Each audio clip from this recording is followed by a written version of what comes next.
No time like the present. Excellent. All right. Would you like Here's to where you introduce start or? talking. Oh shit! But you're the Furcon director. Okay. All right, so guys, this is how you can tell Nova's the girl in our relationship. He wants me to direct everything. Right, go on, sweetheart. You can do it, pat pat. Well, hello everyone. Welcome to the 2022 Furry Valley Winter Virtual Furcon. It is great to see so many smiling faces. A lot of you Eurofluffs are here, so you get to enjoy this in the middle of your day. Or if you're an American like me and suffering through the morning, it's great to see that y'all woke up for this. Poor bastards.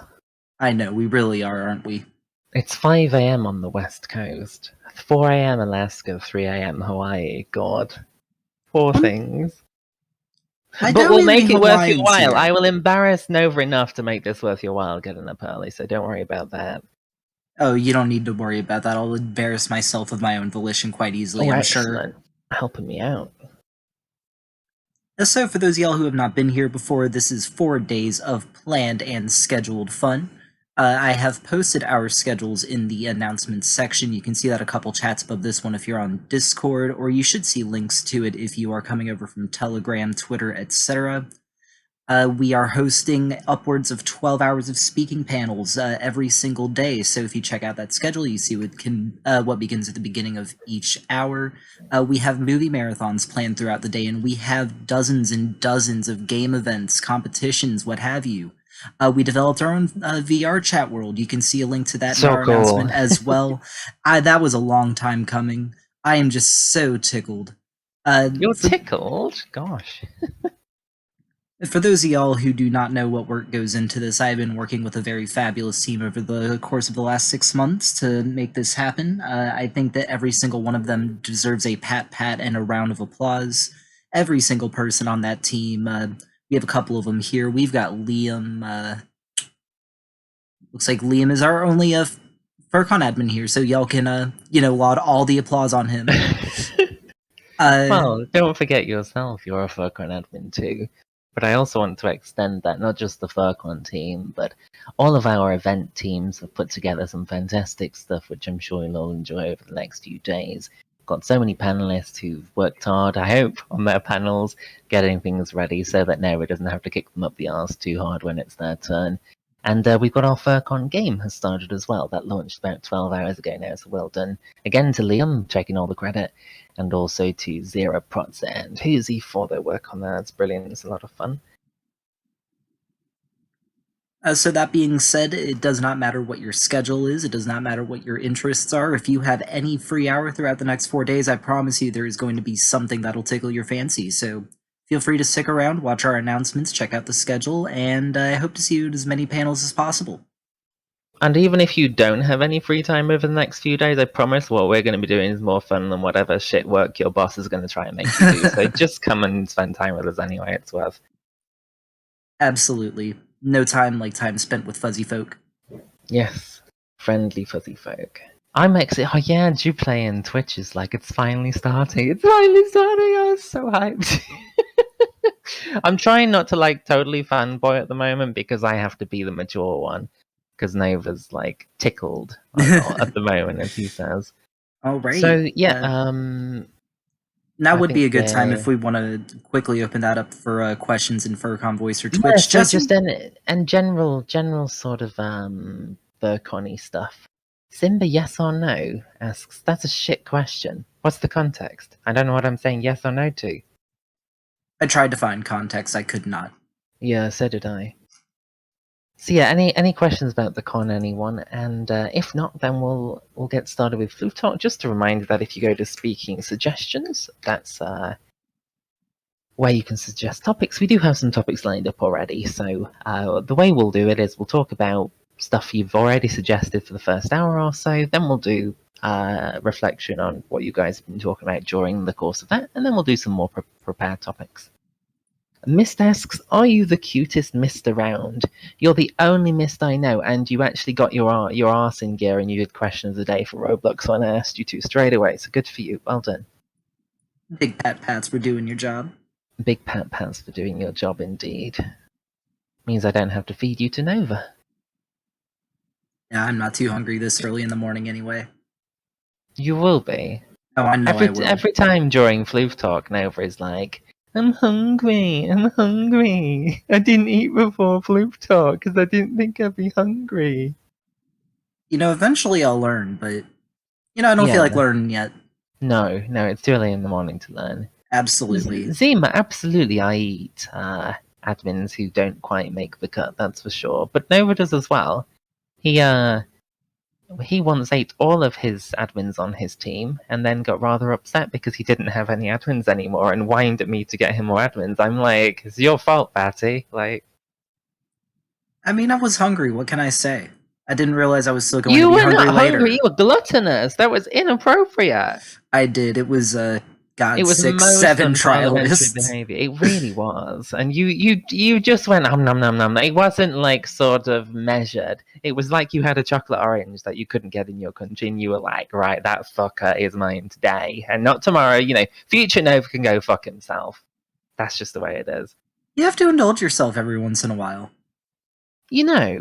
Sometimes I'll be chatting with Zero and we're doing some coding shit, and I'll get to doing some bit of the code, and then I'll notice, I already wrote a command for this.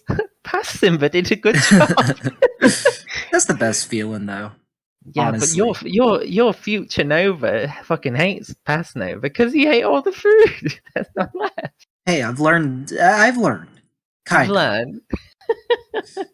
Oh, a big So, yeah, thanks to Jail for the 5-month subscription. Much appreciated. Thank you so much, Kyle. And a reminder for those of you who have Twitch Prime or Amazon Prime, you can subscribe for free on our Twitch. And if you don't follow us on Twitch, follow us on Twitch. We're good. We are essentially a giant meme, but we love it and we love you. If you follow, we love you. If you don't follow, then I don't love you. Like your parents, that's why you became a furry. That was too real for this early in the morning. I need Was to it go cry really? now. Just a little bit. Well, I could lie to them. I thought it was your job to pretend to be nice and lie to them, whereas it's my job to just tell them how it is. Yeah, but at least in the opening ceremony, you can keep up the facade for like 20 minutes. Can I? I believe in you. 20 minutes. It might take some work. We'll get you there. Christ, how many Furcons do we have to do before I can not autism for a whole 20 minutes? That's a lot of social adjustment required. Holy fuck. Don't worry, we'll get you Well, there. thank you so much. You got Zavis to subscribe with Prime. Much love for that kitty cat. Right, so do we have any other questions? Final call, because if not, we're going to be launching into Le FLOOF Talk, and you can enjoy the first podcast of the day. You can either listen and give your thoughts and such, or you can just get put to sleep by Simba ASMR and Nova telling how he wants to fornicate with Joe Biden. Never again. Never again? Yeah, the one time was way too many. He fell asleep. Aww. Poor old man. How old is he? Like 70? He's got a... Yeah, he's maybe he's like that. 78 or something. We had I shouldn't shame him, but absolutely I'm going to shame him. We had a Telegram admin called Kenshi, and he got the custom title on Telegram, Geezer Pleaser, because he had a thing for granddaddies, right? So, like, we were discussing in the Hangout channel on there, and someone was like, 70, that's your kind of thing, Kenshi. And Kenshi was like, no, I prefer 90. It was really cursed. That's not granddad. That is great granddaddy fetish. Oh my god.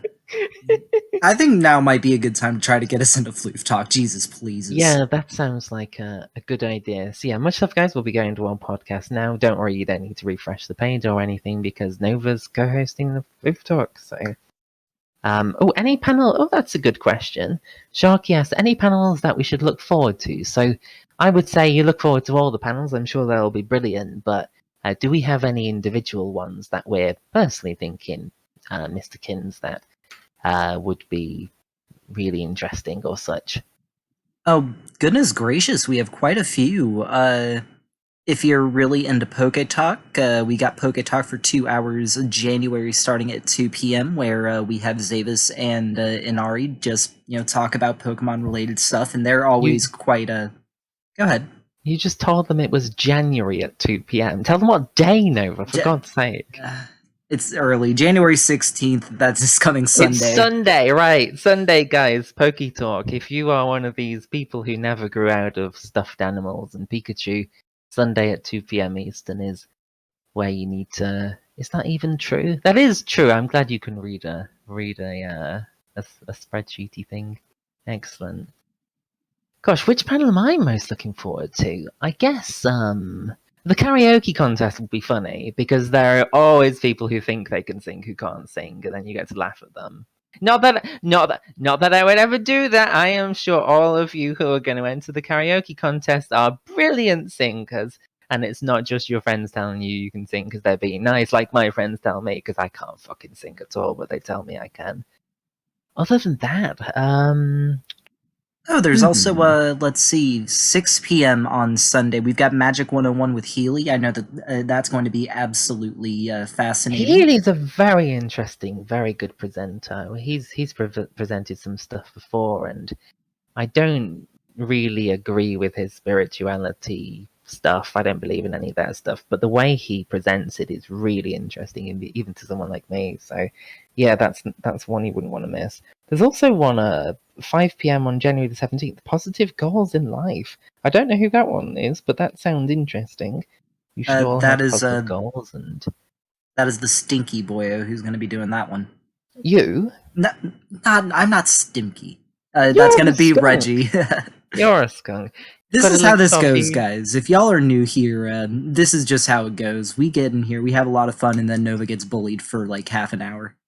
Yes, this is why you have self-esteem problems, but it makes for great viewership. Like, we got so many people on Twitch, so #worth. And then you get cuddles afterwards, and I, tuck you in bed and do awful things to you. But for FYI, guys, because all of our new members think that Nova and I are in a relationship. We're not actually in a relationship. It's sort of like, it's mummy and daddy fight sometimes, and it doesn't mean we don't love you, just sometimes we're on a break, and that's sort of what we're like. Right? We're cubbies. It's as easy as that. Cubbies? What's that? Hubby, like... Hubbies? Or isn't that just gay marriage? Yeah, you go to work, you got your husband, you come back, but you got are the husband. Woman. You're the woman, though. I ain't been the woman. I thought that we were 20 years past that who's the girl conversation. I get asked, am I the girl all the time? And I'm not the girl. I am definitely not the girl. And yet you keep trying to convince us how surprised we'll be when we have our real-life Furcon and you're a lesbian. If I actually turn up as a woman, then... Yeah, I expect it. How much would you pay me if I turned up as a woman? But what do you mean turned up as a woman? Like wearing a dress or like swapping out your genitals? Because I don't think I can afford the latter. I mean, yeah, how much would you pay me to come to the opening ceremony of the real-life Furcon in a dress? Because for the right donation to Furry Valley, I might be amiable to this sort of thing. I certainly ain't going to cut my knob off, but I might dress up. That'll be one of our stretch goals once we actually start planning this real life Furcon once COVID is over and nonsense. I don't want to wear a dress. Come on, one day, just the opening ceremony. One day? I'll do it for the opening ceremony, but whole day? You crazy? I don't know what you're talking about. Wearing a dress is quite comfy. Get a nice breeze. Breeze? England's fucking cold. It's January. I can't have a breeze up there. It'll freeze me nuts off. Yeah, Simba being a lesbian is a common FLOOF Talk trope to play indeed. Speaking of FLOOF Talk, right, if there are any further questions, shout now. Otherwise, we shall get started with the talks of the floofs. Oh, real life Furcon, UK or US based. What we're most likely to do is we'll have a US Furcon the first time we do it, and then the second time will be one in the UK and one in the US each year. Just so that we don't have to plan two the first year, because that sounds like a lot of work for the first time. Right. Do we have a flute? I've just noticed. Topic number 1 is... Okay, yeah, it's a good topic, but is that really what we're going to start on?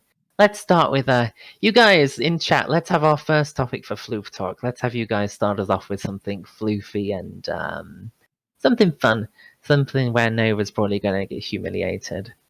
Wait, oh, for those of you who've not been here before for FLOOF Talk, Nova has previously agreed that he would screw his Absolutely mother. not. You said you'd screw your Absolutely mother for not. $100 million. I have the original Absolutely recording. not. I have the recording because I thought you might try to delete it from our YouTube. So I have it and I've saved it. And if you were ever really, really mean to Simba, the whole world might find out you screw your mum for $100 million. I was just trying to be polite. Anyway, since that's not the correct That's way not to polite. That's just wrong. How is that polite? we are not getting into this discussion yet again today. Let's give them a break from all the nonsense. I like that. Mixon says, who wouldn't screw Noah's mum for $100 million?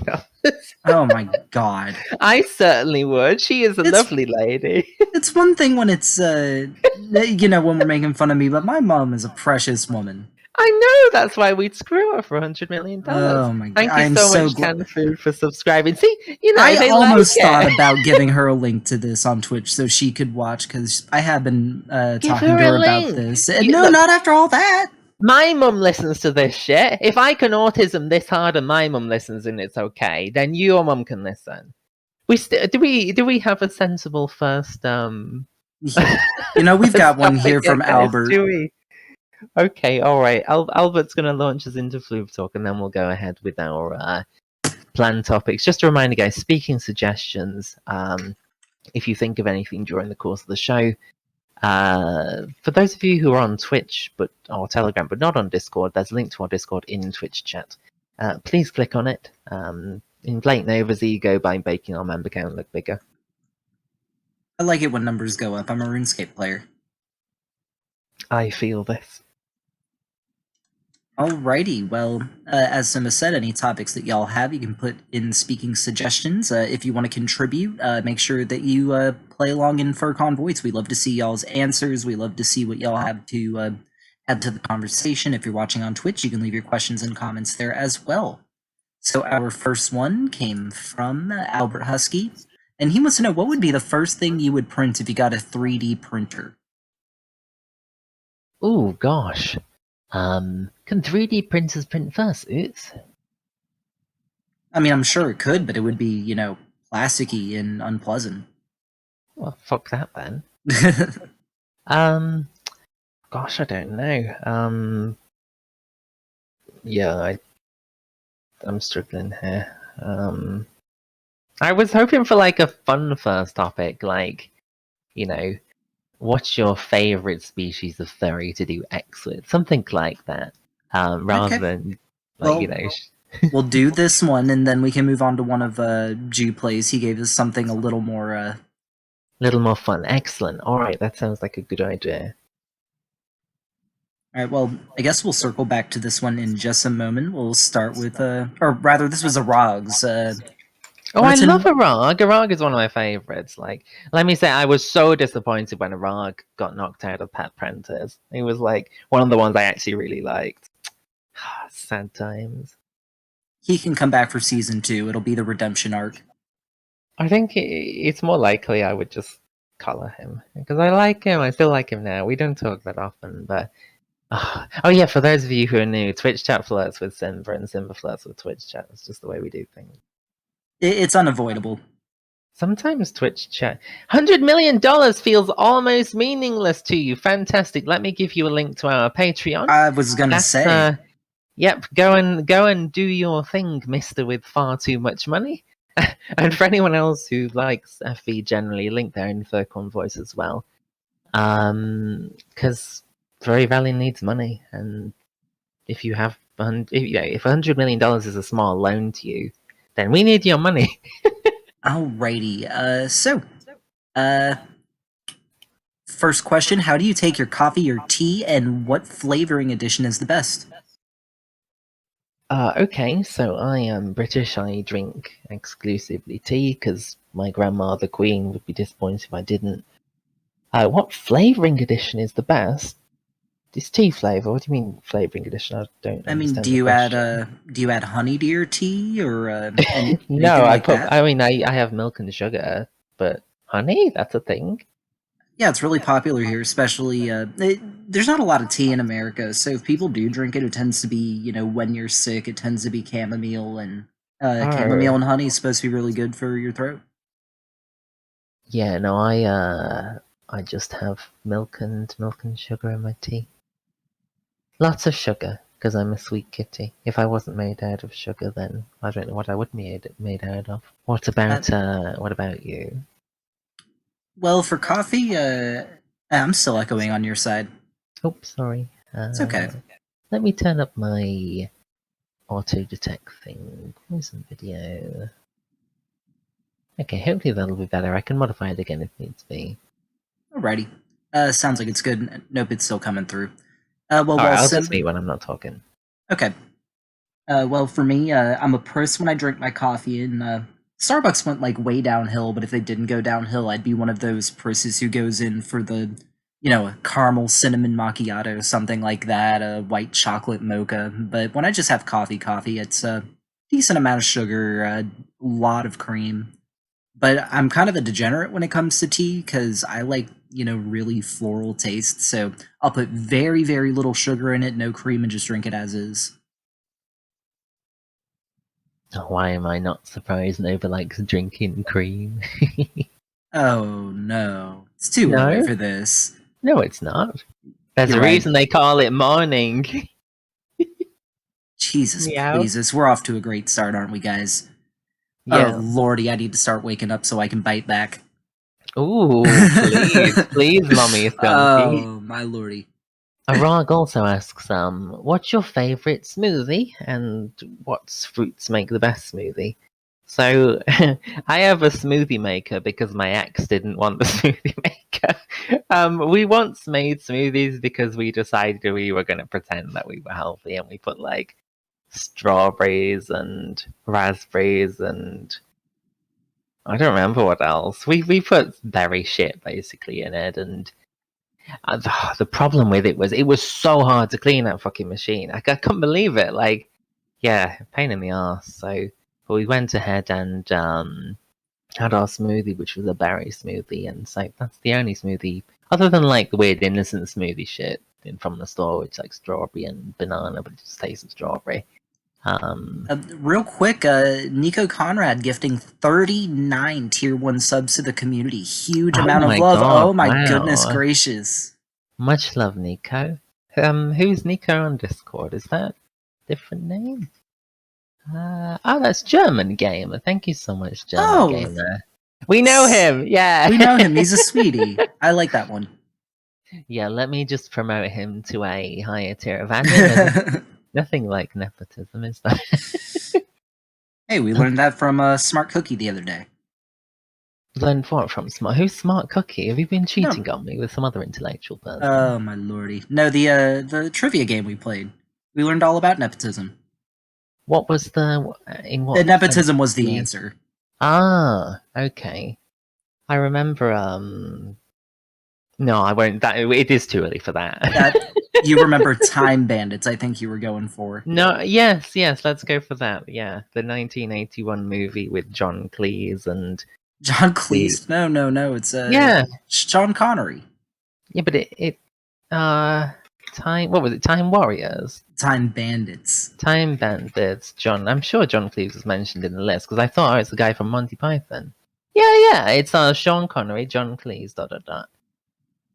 See, between us, we knew everything. This is why we're married. Yeah, better half and all that. We have a new furry viewer. It was in his recommended. Hello, Bluefin. We're just doing our podcast right now. Nova and I are married. I'm the gay British one, and Nova's the woman. I'm the American, thank you. The American. Ethnicity comes before gender, everyone knows that. Or nationality, rather. Okay. It's true. Now, before we go way off the rails, smoothies are a bitch to make, bitch to clean out. If someone wants to make it for me, that's fine. I love orange and vanilla cream. But if I'm making it myself, I think you can't go wrong with just a classic strawberry banana. I think they go really well together, and you only have to buy 2 things instead of shoving 8 things in a blender. Yeah.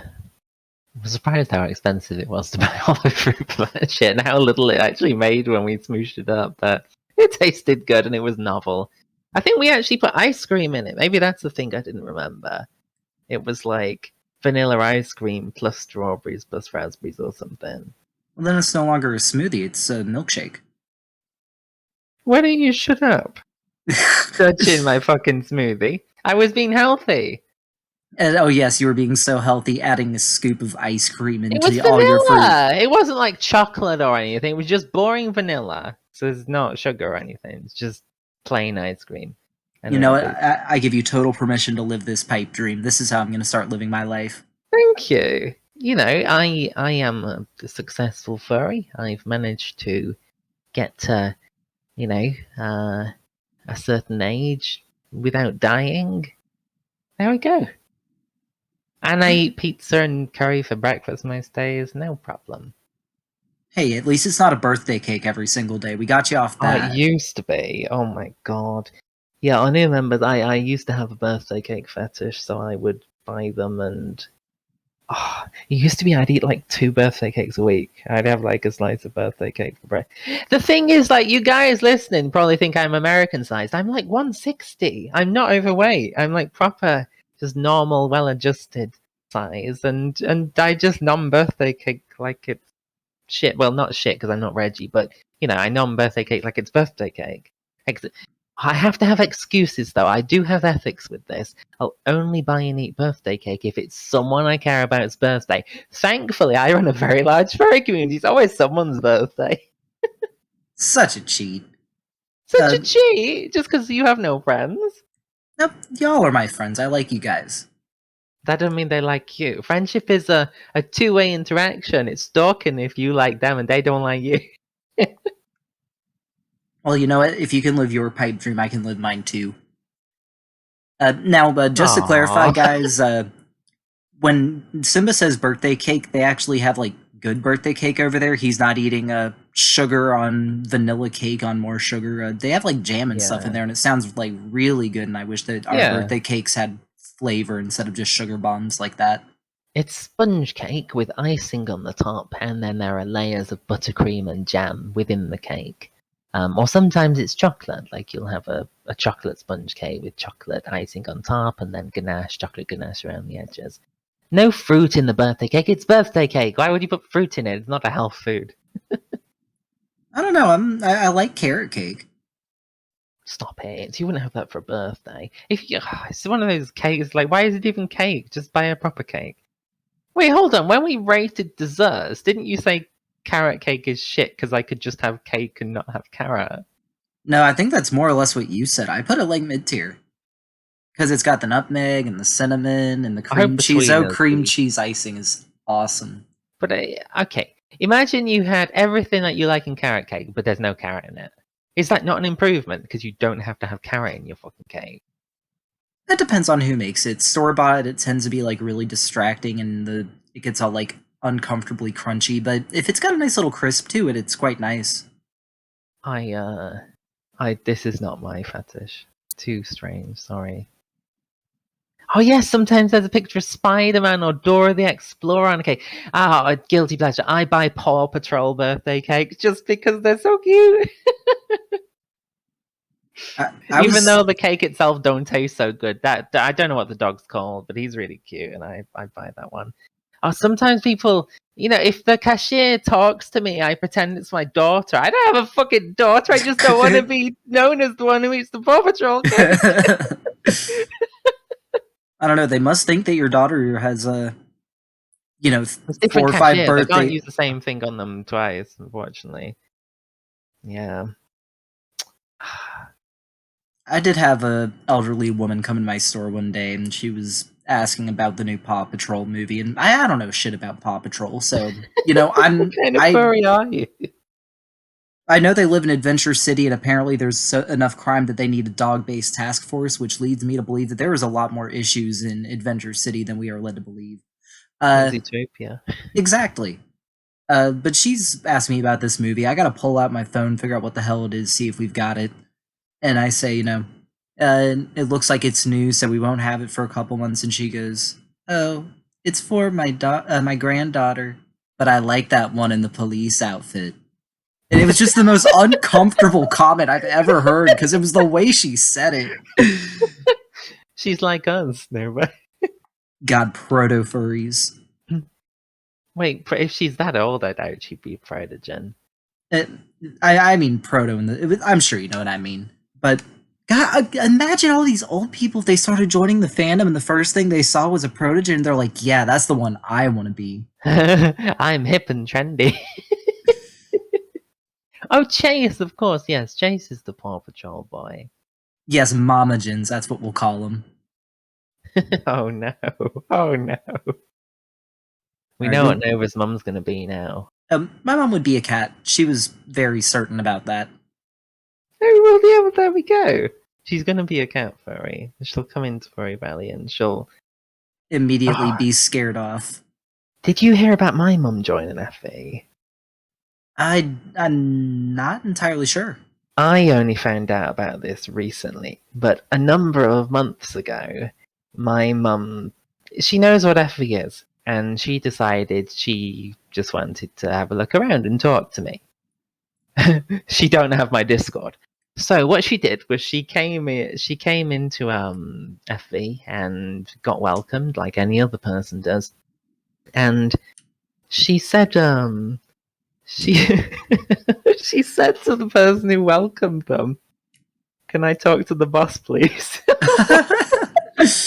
Or like, "Can I talk?" Yeah, boss was the word she used, and yeah, that the person was confused and didn't reply to her, and she's now lost the password to that account. But yeah, she did attempt to come into FE to talk to me, and then gave up when she didn't manage to figure out how to do it. But Imagine yeah, if she successfully was sent over to uh, admin contact. I oh can my only imagine the message god. she would send. She'd be like, "Hi, you alright, love? Hope you're doing alright. I came onto the furry to see what it's like. I'm gonna be a cat, XX. Love you, OXOX.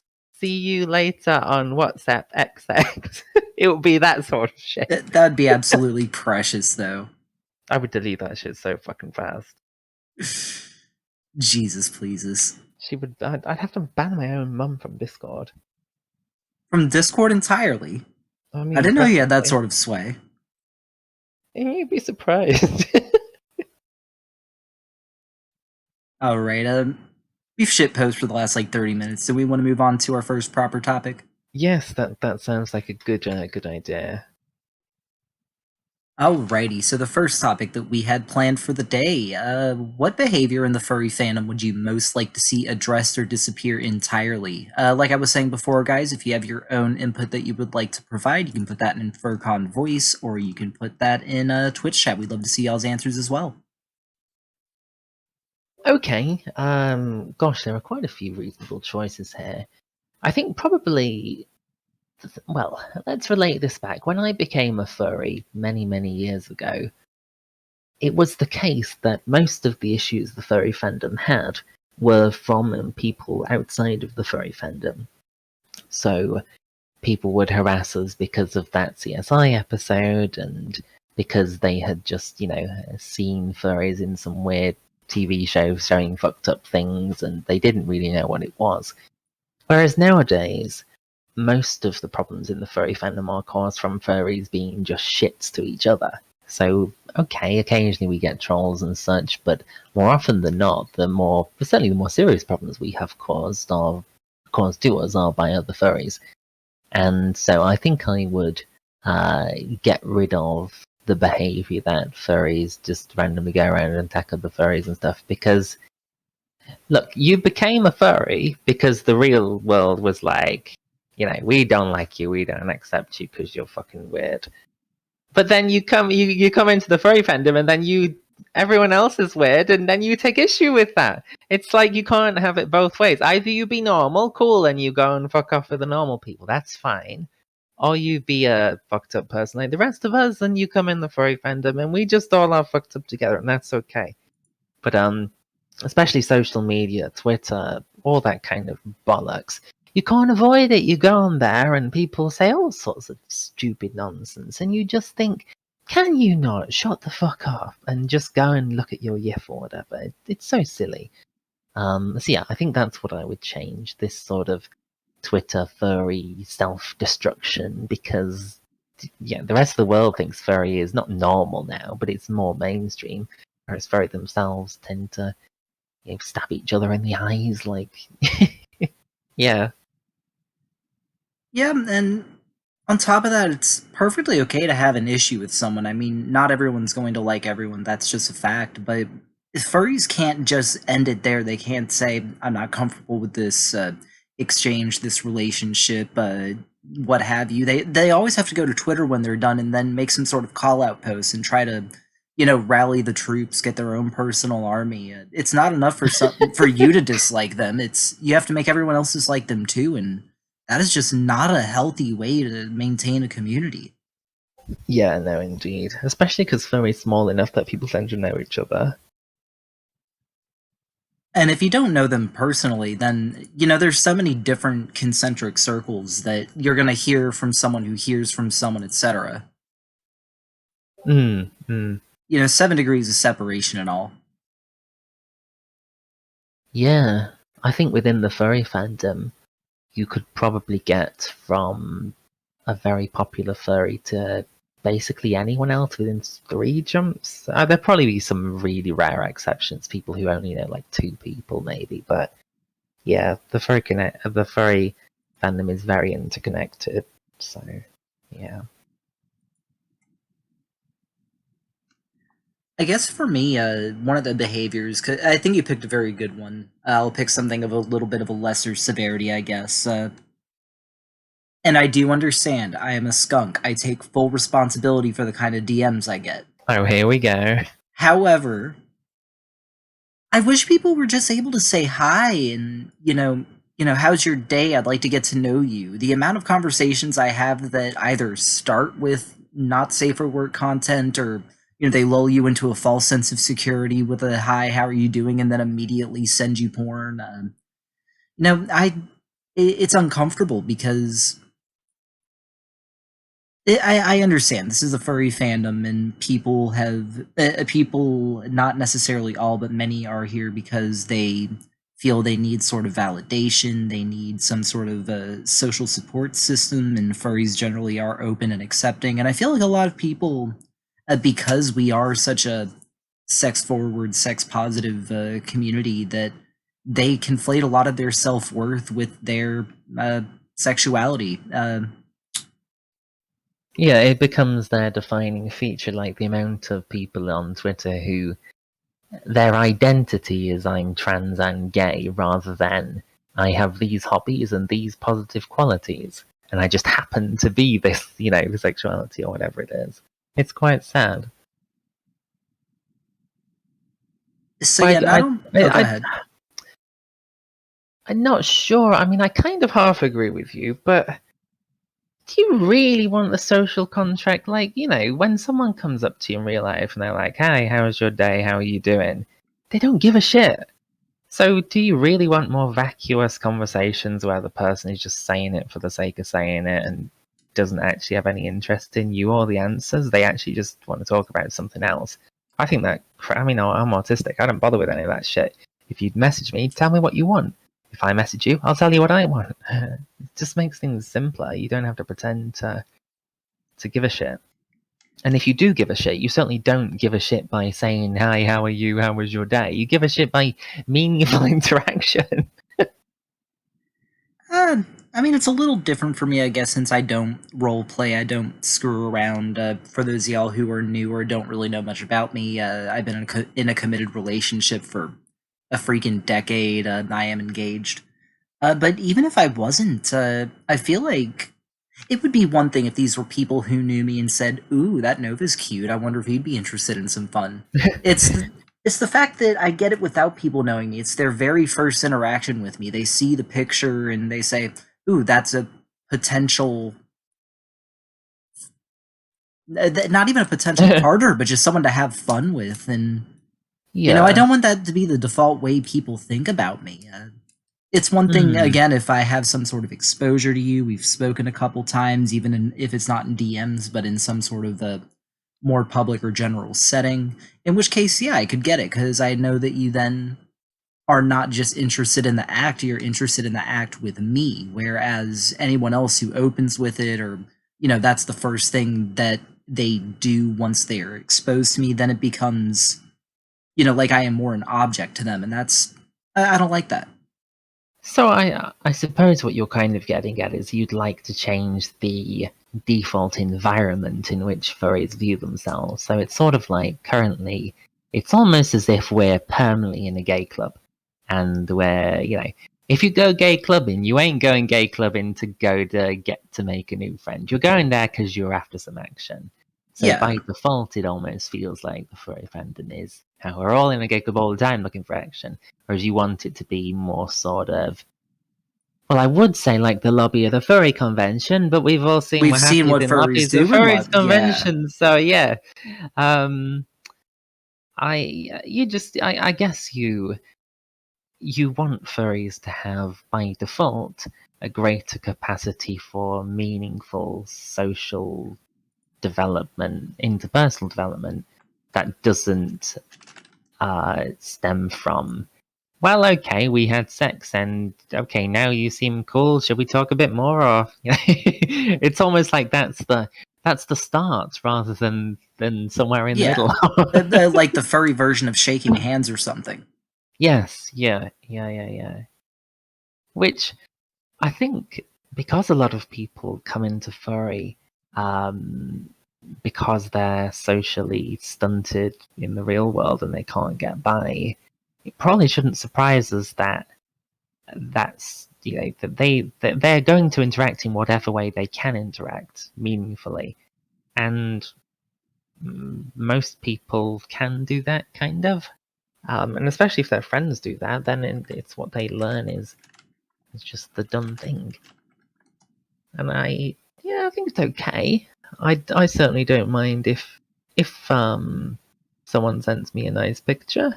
Cool, that's all right. I think I may be more okay with this stuff than Nova is. But I would like meaningful interactions with people outside of, you're a lion, can you do me? you know? Yeah. All right. Or at least that not being the starting point for it. Because, there are some people that, there's a doggy on Telegram who I love to death, but I met him through, he is a very naughty doggy who likes Vor, and that's how we met, and that's how we got close. And then after we did that, we were like, I quite like you, other than for the fact that we do that stuff. And yeah, so he's now one of my best friends, and it's just, so it can get to that point, but the direction is, it's like a rather curvy arrow rather than the straight line arrow you'd come to expect from normal people. Yes, Vor indeed, Pancake Flu. Vor is my number one thing. Vor is the best. So, yeah, for those of you who are new, you might not know that, I guess. But I eat people. And Nova eats people. I eat Nova, though, because he's the woman. Smile. I just eat the trialists that don't make it through. It's nothing to worry about as long as you're a All the cute ones who do make it and want it. That is the rule there. So as Yeah. long as you're not on my team, or you are on my team and don't fail like some of the less than capable floofers that I've had in the past, and you've got nothing to worry about. But All if you right. want it, then you have to do good work for Nova. Yeah, it's something you have to earn. It is a Absolutely. privilege, not a right. Yes, as Fox Buddy says, Vor helps find friends. Yes, it does indeed. Okay, we want to move on to our next topic? Let's have a look. See. Oh, yes, okay. All right. So this is one of our outstanding requests from a couple weeks ago. We have to teach you something every show, folks. It is our tradition. So they wanted to know, in a pandemic where many gyms remain closed and many feel uncomfortable training in such a place, be it for social reasons or because even if their gym is open through the pandemic, they don't want to take that risk. What tips do we have to better our physical health?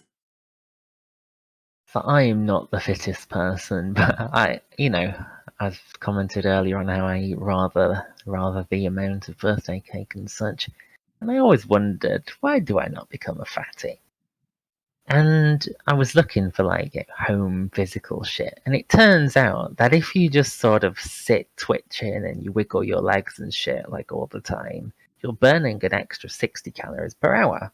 So I cannot sit still. I'm constantly wiggling and moving my legs, and like it's like, yeah. So that must be how I'm staying like a reasonable size, which I thought was hilarious when I first read it. Yeah, I think I won't try to prescribe actual exercises for you guys to do, but I will sort of say it's easier in a group. So particularly in FV, we have the command which I'll put in Furcon voice, FV gym. If you want to go and talk with other people and work with others to lose weight, that's a good way. You can inspire each other and stay healthy together. And it's much easier to do it with other people than it is to do it by yourself, unless you've got a good hand, I suppose, to lift you up to do chin-ups, of course. Absolutely, yeah. Yeah, I was going to try to ignore that pun. It was almost there. Goodness gracious. But Simba's absolutely right. Having friends to do it with or a support system to help you through it, especially if you're someone who's particularly out of shape or overweight and you're afraid of being judged, having a judgment-free zone is always a positive. As far as what you can do outside of a gym, first off, there is, and this is a little life hack for you guys. If you go to the front of your house or your apartment, there is going to be this big rectangle thing. And if you open it, there's a place called outside there, and it's actually kind of lit sometimes. But going for walks, going for jogs, be it to a local park or just on the sidewalk, that's an easy way to gain some stamina, work on your cardio. It gets easier every day you do it. So even if all you do is you go out for a walk for 10 minutes, that's 10 minutes that you weren't walking before. No one has to go out and be able to run a marathon the moment that they decide to start exercising. Find a pace that works for you, and as long as you keep at it, it'll get easier. You'll be able to do more. And if you are someone who does like to spend a lot of time inside, we are furries, let's be real here. Find just the little opportunities throughout your day to get some exercise. Once an hour, just stand up, do some stretches. I remember back in college when I was really into League of Legends, the further you get in the ranks, the longer those lobbies would be. So I would say, okay, well, I'm going to have to wait for 2-3 minutes, and then through champion select and such, I would make sure that I did 10 push-ups, 15 sit-ups, just something to get myself up and moving, and just to keep myself active, because it's very easy to fall into that trap of doing absolutely nothing, and by the time you realize that you want to, try to keep your health, try to keep yourself in a healthy state, you've got a massive uphill battle to climb. So yeah, do little bits and try to do it consistently. And it doesn't have to be massive undertakings. Just doing the little things will amount to bigger things in the future. Yeah, I have to admit, I actually heard the question as sort of relating to what can we do inside to be active because the pandemic and lockdowns and stuff. But you're actually talking about, okay, so we're not in lockdown, we can go outside. So really easy one is just walk everywhere. So I don't have a car, I don't have a bike, I can't even ride a bike, and I just walk everywhere. And I think just passively, you're going somewhere to buy food, you're going somewhere to go to a well, I don't go to clubs because I'm too lame, but I'm sure some of you have hobbies in real life. You can walk there instead of taking your car there. Or try to walk a little bit more at least. I had a deal with myself at university where I was allowed KFC whenever I wanted it, as long as I walked there and walked back, because there was a bus that would take me. And, sometimes I'd be lazy and I get the bus, but most of the time I would be like, okay, I get my KFC if I walk, because then I figure, okay, that kind of cancels it out. So, yeah, be kind to yourself as well. And don't try not to do exercise just for the sake of losing weight and shit, because it's fucking boring. Don't get me wrong. Try to do it just passively as part of the rest of what you're doing. Find a sport you like as well, even if it's just, playing tennis with a friend like outdoor chores once every 2 weeks or something. Just do something that you find a little bit more engaging than I'm going to run around the block like a, spaz, because, there's nothing better to do. Yeah, don't be like that, because you'll lose motivation really quick. Yeah, absolutely. I will never understand people who actively enjoy jogging, or people who, of all the sports you could have picked in high school and they go with track and field, like, if I can do a whole bunch of running playing soccer or basketball or something, why would I want my sport to be running back and forth for 3 hours? Yeah, you could run back and forth with a ball and play a game and score Exactly. points. How is that less fun? But to each their own, so no offense to all track and field floofers who might happen to be out there. But if you're doing track and field seriously, you probably like it, and that's okay if you like it because it's your sport. But Yeah. the people who it's not their sport, you probably have more fun if you put a ball there. There's a reason why so many sports have a ball, because for some reason it's fun. Like, so maybe that's a good start. We did get some input from a Rog. A Rog says, "What helps? Good music or listening to a routine show on a daily basis while you walk." Absolutely. I don't. That's another thing I don't understand. How someone could go out and run for an hour, but do so in like total silence or listening to cars go by. What If about you're your really, thoughts, though? Like, if I go for walks sometimes, and I think, and I'm not in silence because I'm with my thoughts. I'm talking to myself in my head, sort of thing. And do you not do that? I think I'm honestly really productive when I go out and walk and stuff, because I just have my thoughts. there's a bit in the one of the Halloween specials from Regular Show where one of the characters says, "Ooh, we should do something really scary tonight." And Pop says, "Ooh, we could go to bed early and be alone with our thoughts." I mean, my thoughts aren't self-destructive, so I don't know.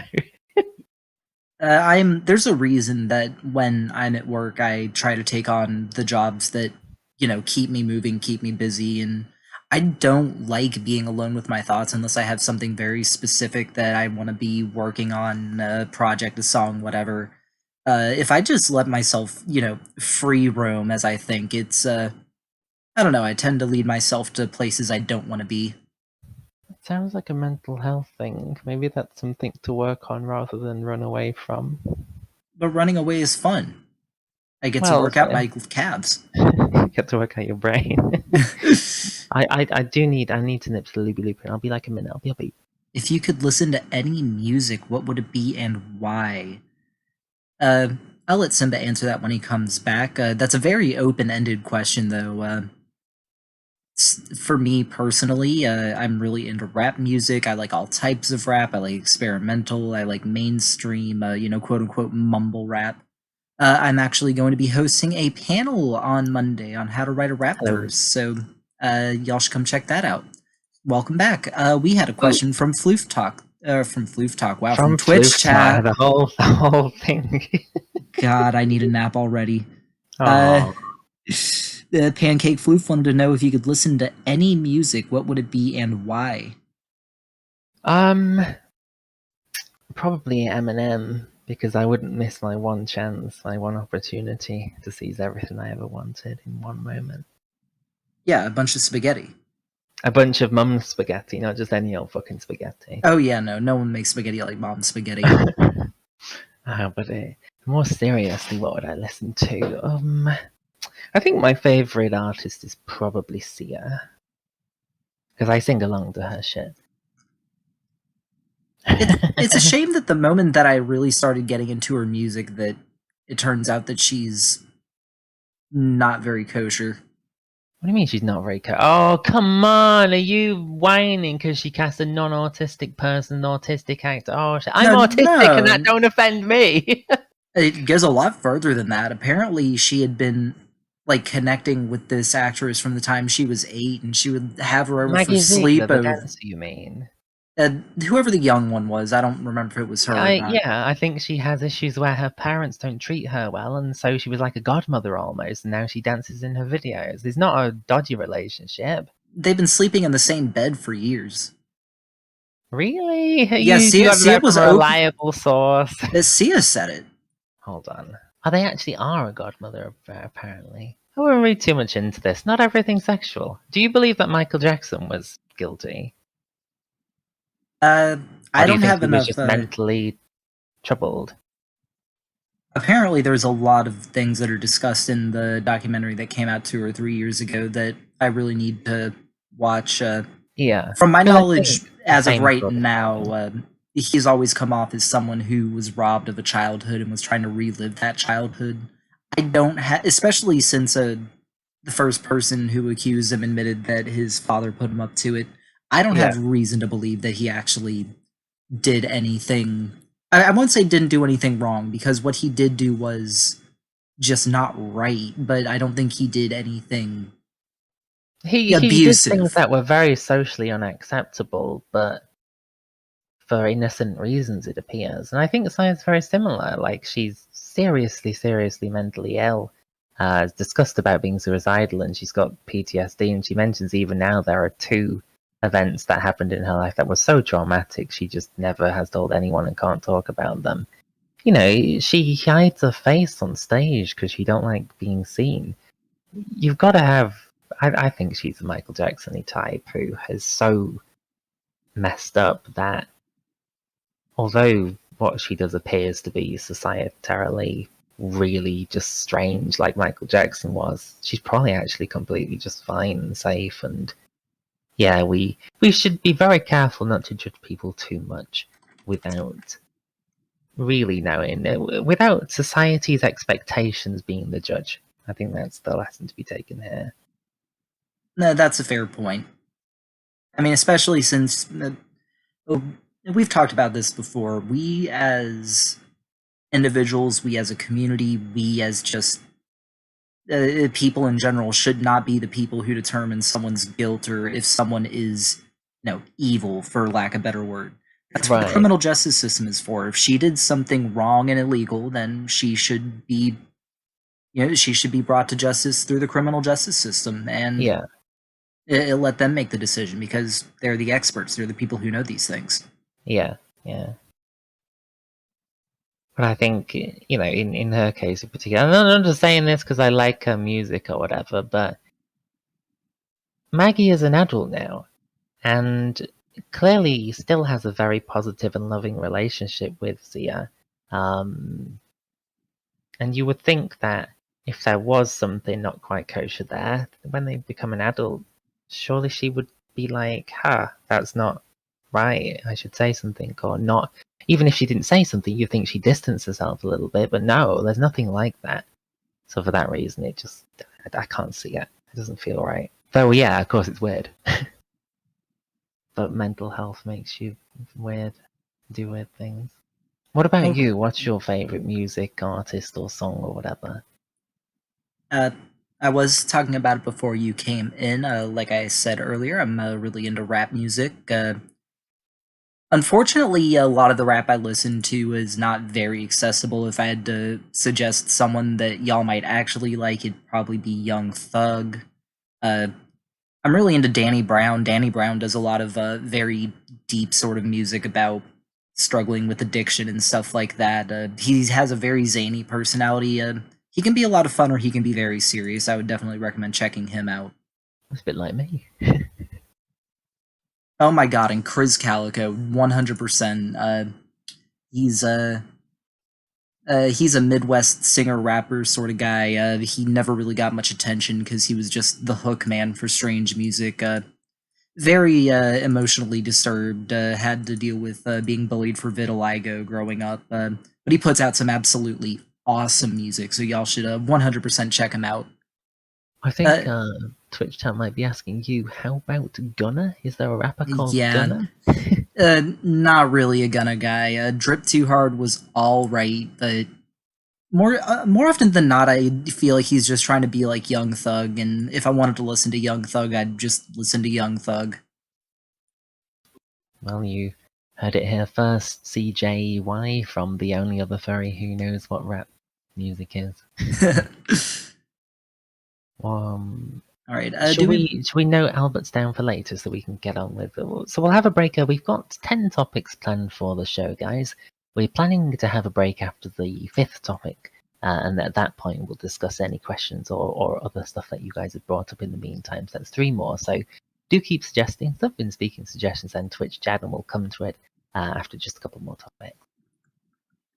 Absolutely. With that, we should go ahead and move on to our next topic. Mm-hmm. So, we have what old/classic video game do you have the best memories of?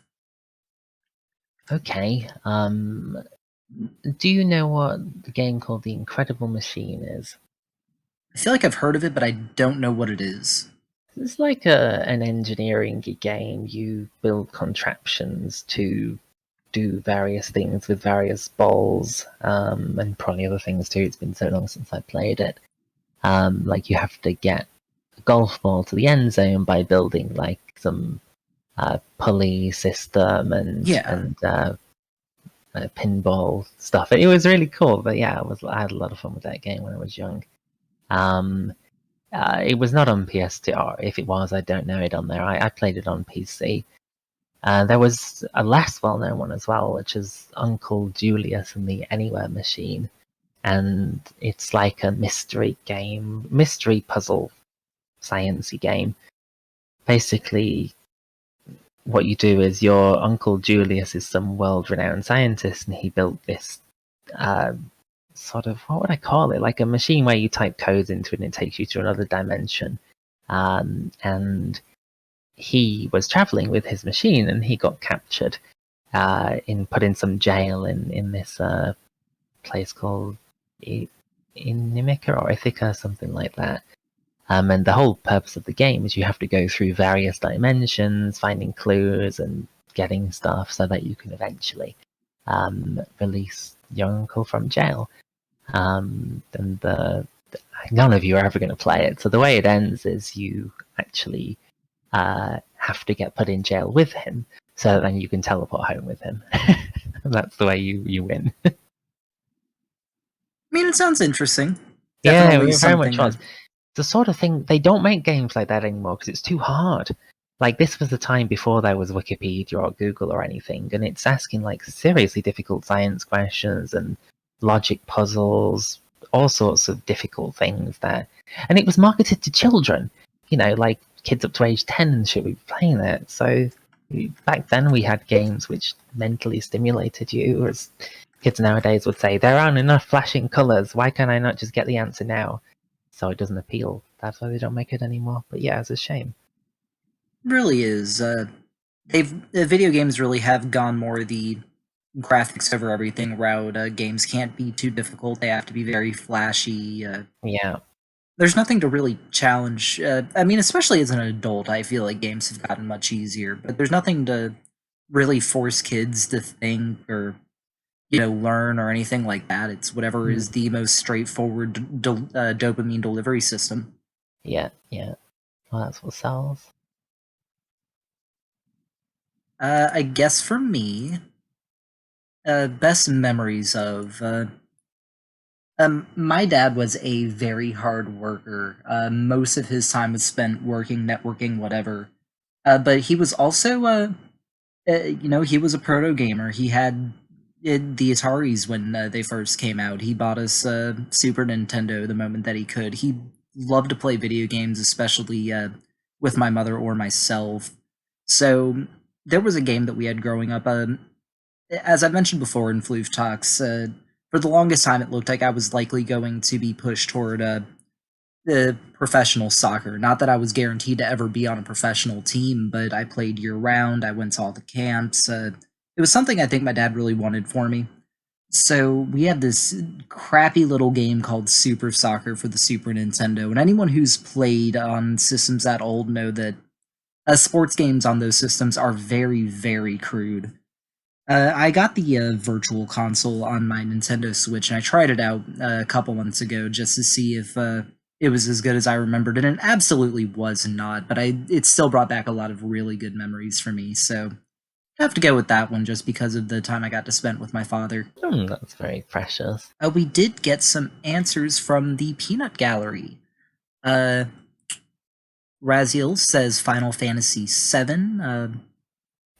If I remember correctly, that's the first one we got in America, right? So that would have been That's a quite old game at this point. Yeah, that's the one with Eris. I don't know a damn thing about that series, unfortunately.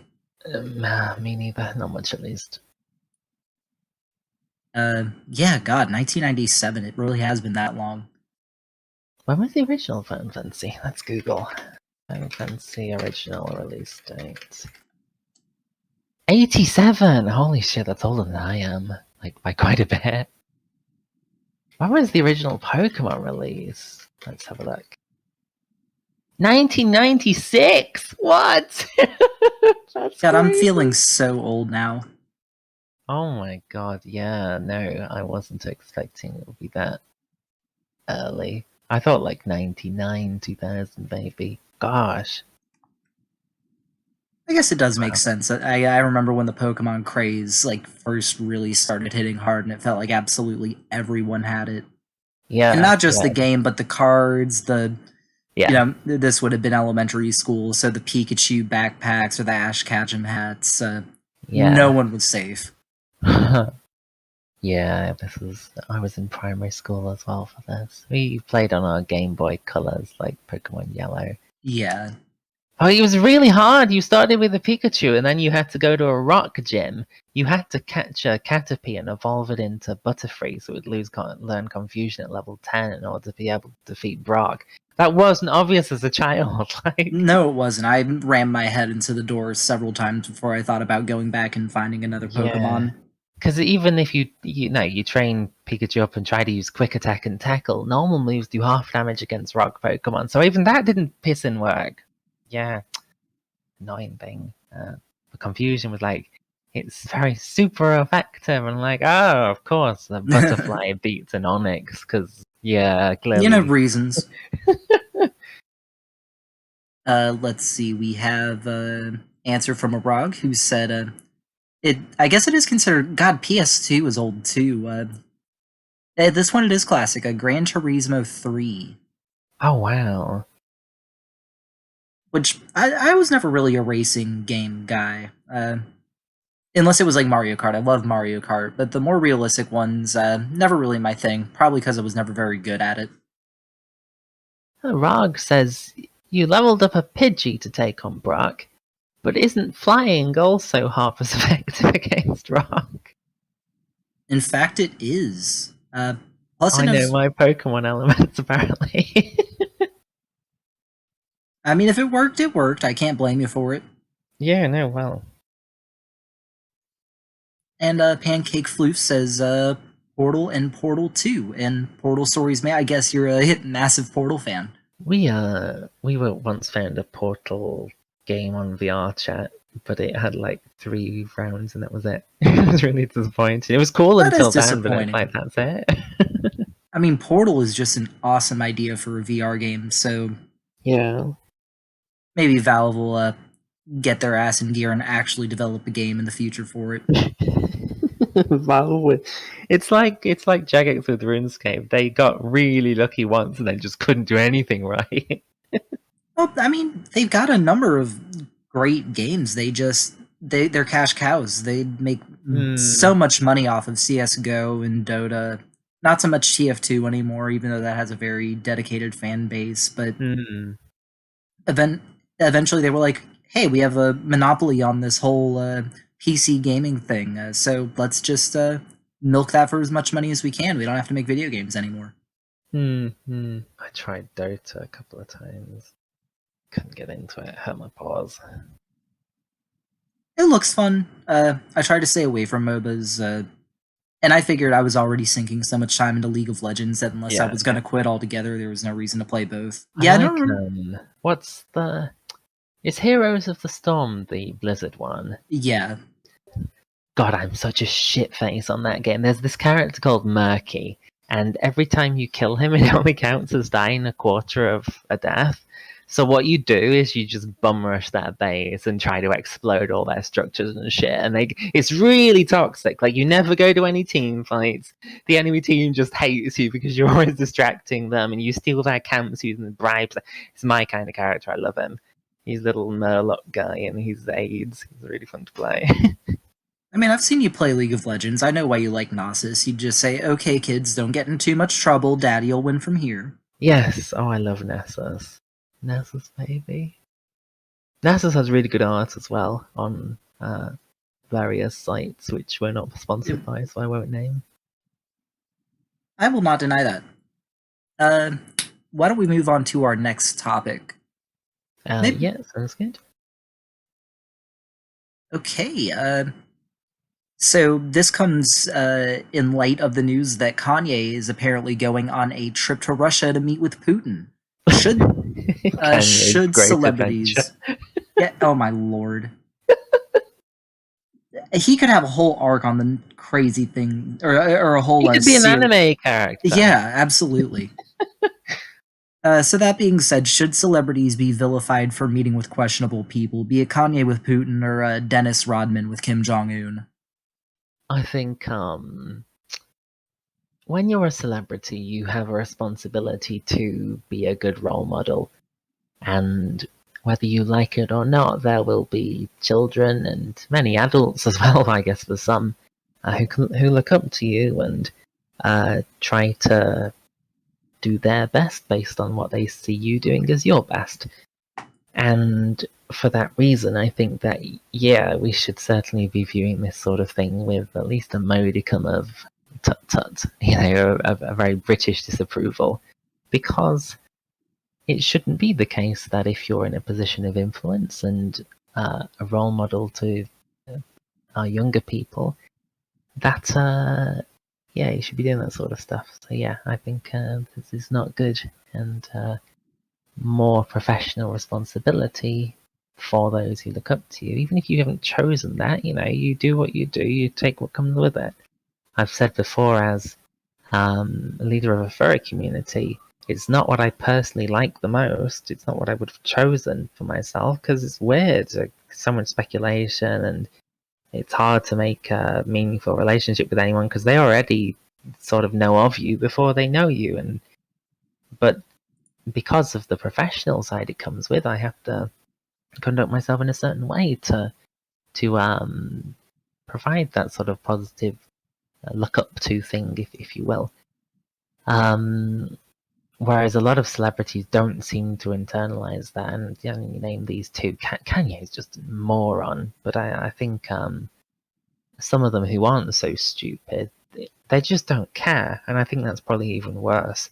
If you're too dense to realize that this is a thing you should be acknowledging, well, okay, you're dense, shrug. But if you know and you do it anyway, that's malice, and I really don't like that. Largely, I do agree. I do think that there is there is an argument that it's a case by case basis. What are you looking to get out of this? In Kanye's from Kanye's perspective, I'm sure that it's entirely self-serving. I don't think he's going over there to lecture Putin on why LGBT discrimination is wrong. Oh my god. But then I look at someone like Lil Wayne, who went and met with Trump, and I believe that Lil Wayne actually supported Trump. There is a chance. I've seen some of his interviews, and Lil Wayne seems to be more on the conservative side. However, he left that interaction with a pardon for Kodak Black. So, I mean, if he wants to try and take advantage of questionable people, as long as the benefits outweigh the negatives, I guess there's a case to be made for it. But you are absolutely right. To a lot of people, especially kids, it's going to look like a validation of that person's character, that they should be someone who should be supported or taken seriously, or that they might have values that are worth emulating. More than anything, while I do think, as I said, there's always the argument to be made that you can get some sort of benefit for society, optics are more important than a lot of celebrities realize. Yeah, I think there's, you mentioned Lil Wayne? Some rapper guy met with Trump and got some pardon for some other guy. I think you got to be really careful with this stuff. You're making a deal with the devil. No one becomes a president or a prime minister without having at least very significant sociopathic traits, and so they are not doing you a favor. So you have to think, okay, I might be able to get something which I want, but in return, is what they're getting more damaging overall? So if Trump ended up appealing more to, I don't know, if he's a rapper, I presume he's black, if he ended up appealing more to black people because of what Lil Wayne was able to do, then when overall Trump wasn't good for black people, maybe that's a problem. And so it almost seems like, well, okay, you got someone released, that's cool, but if it's potentially at the expense of 4 more years of racial oppression, was it really a good idea to get that guy released? Yeah, you made a deal, but was it a good one?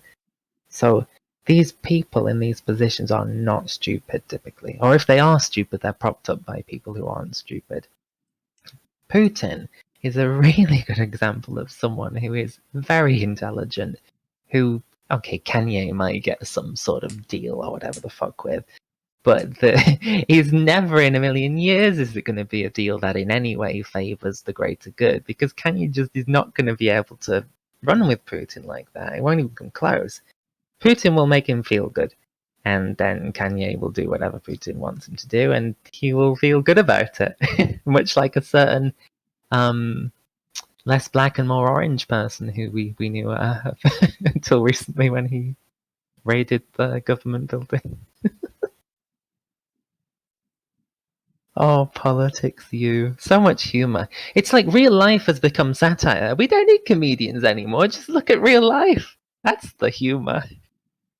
South Park, as well as the satirical publication The Onion, have both said that, especially since 2019, 2020, that they, or 2019, 2015, 2016, rather, that they might just have to give up their deal because how do you satirize the world anymore? It's already satire.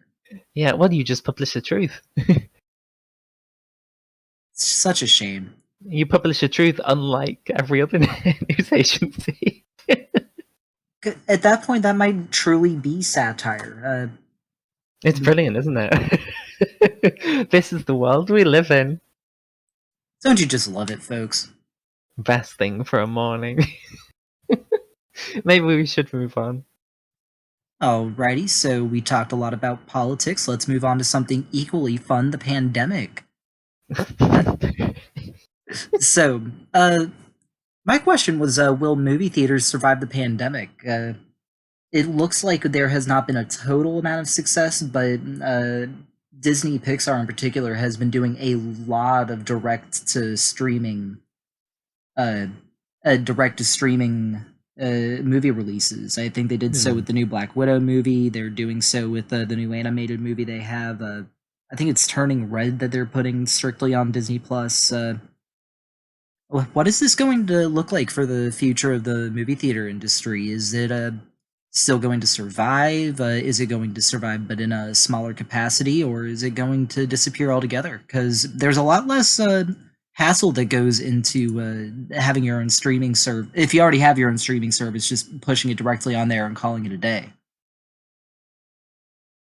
Yeah, I think that's true, except as long as they expect to profit from a cinematic release, they will give it a cinematic release. I think, though, what the best argument for why a movie theater will survive and thrive is there are a lot of things produced, and people don't go to, well, the main reason people go to a movie theater is not to see the movie. It's for a social thing. It's like you don't go to bowling because you enjoy bowling. You go there because you're with your friends and you probably have some alcohol and you get a pizza or whatever. So as long as people want to socialize with one another, places like a movie theater is a really good place to do it. It's reasonably cheap, at least. It's easy, it's accessible, and it's chill. You don't have to think too much about it. It's not like going to a library or a book club or whatever. So I think the main reason why movie theaters are suffering currently is because people just aren't allowed to go. I think if the restrictions were such that people could go and socialize in the movie theater, they would just go and do it because they want to spend time with their friends. And it's, I mean, how many more accessible more easy locations are there to hang out with friends for an afternoon than the movie theatre. So I think for that reason, because humans innately want to socialize with each other, and your mental health everyone's mental health has been fucked by the pandemic, and it's because no one has spent any social time together, which is really important by our evolution. So yeah, I think they will definitely come back because people won't want to live in a box with no friends forever. I'm inclined to agree. It's interesting that the movie theater has become like the most socially acceptable, the most accessible form of spending time with your friends when it's a place you sit in a dark room and you're not supposed to speak for 2 hours. Uh, but especially with the fall of club culture, though that'll likely always exist, the fact that bar culture in America is dying. I know that it's pub culture is still very strong in the UK, but here, you see less and less bars, more Mm, microbreweries, more gastropubs, stuff like that. Uh, but you're right. We evolved as humans to want to be social, to have opportunities to do things together. It builds civilization. It builds your quote unquote tribe. It makes you more mm. emotionally and mentally secure. So yeah, being that movie theaters are generally affordable, give you an opportunity to spend time with friends. I think it's going to be a long time coming before they disappear. And if they do disappear, it's only going to be replaced with something very similar and that still focuses on that same ability to have social interaction. Yeah, I could imagine that once VR becomes more accessible, there might be sort of like a VR cafe, like we used to have those internet cafes and such. And Yeah. it might be the case that you can go to a VR cafe and get strapped into a full body thing and watch some movie on an enormous screen, and it's really immersive, sort of 3D cinematography and such. And I think that could be the progression of that sort of thing once that becomes cheap and affordable. Absolutely. It feels more engaging than a cinema that we currently have and technology. People, once you get used to a baseline of immersivity, you need more. It's like cocaine. Once you get used to taking a little bit, you need more for the same as you got the first time with it. And people are the Yeah. same. They'll always want something bigger and better and flashier than they already have, even if what they already have they're perfectly okay with. So, yeah, I think that uh, a brighter, flashier, bigger way of the same thing would be that kind of VR cinematography stuff. But price needs to come down. But it It's will. coming. Yeah, I mean, the Yeah. new generations are already $200-300 cheaper than when they first started coming out, or at least the new Yeah. wave, like the Oculus and such. Yeah, I mean, what needs to happen is they need to be able to justify mass production of it. Mass production of it will only be justified when the price goes down, but the price will go down when supply rises by mass production. So once it gets to a critical point where they can justify saying, okay, we're opening this factory which is going to build, say, 100,000 units a month, the price will crash, and then this is what business analysts do. They try and analyze the right time to do that sort of thing, Yeah. and it will happen sooner or later. Probably sooner than we think. I'd be surprised if 5 years from now it wasn't like having a TV set. So you just we go to your friend's house and they would have VR because everyone would have VR. It would just be a staple in the same way that Yeah, the television is now. Yeah. yeah. Sort of like the Nintendo Wii when it came out. Everyone had a Wii. Everyone, you probably Yeah, have one of your couch cushions right now. yeah, yeah. We had a Wii even. All right. Uh, so I guess now would be a good time to start moving toward our audience suggestions. However, I do need to run to the restroom real quick, so I'll be right back if you don't mind entertaining these cuties. Meme, says Fox Buddy. What's your favourite meme, guys? Let's have some meme pictures posted in Furcon voice. Furry memes, dank memes. Give us what you've got, as long as it's safe for work memes. E. F. Pay them respects. Do you remember B? Let me find some Nova jokes to entertain him when he gets back. Alright, guys. Why do fathers take an extra pair of socks when they go golfing? In case they get a hole in one. That's terrible. I'm glad Nova wasn't here to hear that, or he'd be repeating that for the next year or something. There we go. Hello. Hello. Alrighty, hopefully I didn't miss too much plotting my demise while I was gone. Well, all the best stuff, but here, Nova. How do you follow Will Smith in the snow? You follow the Fresh Prince. Oh my god.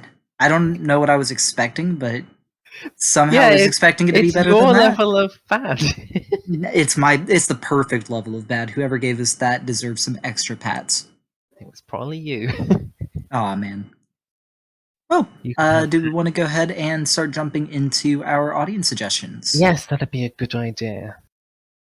Alrighty, so one of them that we had from Twitch chat, I am not going to pronounce your name right, I am sorry. Nadal Seki wanted to know what are the best and worst video games we've ever played. Well, let's start with best first. I think the best and worst are both RuneScape or League of Legends. I think they're both fair. Yes, sir. You do not. No one truly enjoys either game. There's always a No. love-hate relationship in there, and a crippling addiction. Yeah, it's like domestic abuse. You know, I get the highest highs when I'm told I'm a good boy and I get my victory, and then I just get abused for a while, and yeah, sucks. I need friends who will lift me out of these abusive relationships. I mean, I've not played League now in like it might be like a year and a half or something, and I was such a nice person before I played League of Legends, but then I thought, these fucking cunts, I'm like, terrible, you know. It turned me into the cynical old person you all know today. League of Relapse, absolutely, Luke. It's gonna happen eventually, and I I don't fear think for so for League, because my paws are too bad. I can't play without pain, like, not just mental pain, but actual proper physical pain, and so, yeah. That's mostly why I stopped. We'll set you up with foot pedals and such. God, I've seen people beat Dark Souls by slapping bananas. So if they can do that, we can figure out something to get you playing League again. There's one League of Legends player who, like, it's a few years ago now when I was playing, but he doesn't have any arms. So he plays League of Legends with his feet, and he got into silver, which shows how bad the bronze and wood people are. Wait, wood's the one below bronze, right? Or was wood just a meme? There's I something think below wood bronze. was a Iron, meme. iron, that was That's it. right. It's like this guy is playing with his feet, and he's legit beating bronze and iron players. I mean, it takes talent. Good for him. I had I had a friend. It was before Iron existed. He was Bronze 5 League points, which is like the bottom of Bronze 5, and he was a jungle main, and he was a jungle Teemo main, and every game we played, his path was the same. He did blue buff, and then he did wolves, and then he went to red buff, and he died to red buff, and then he was at base, so he bought something, and then he did his red buff. And that was his pathing every single game.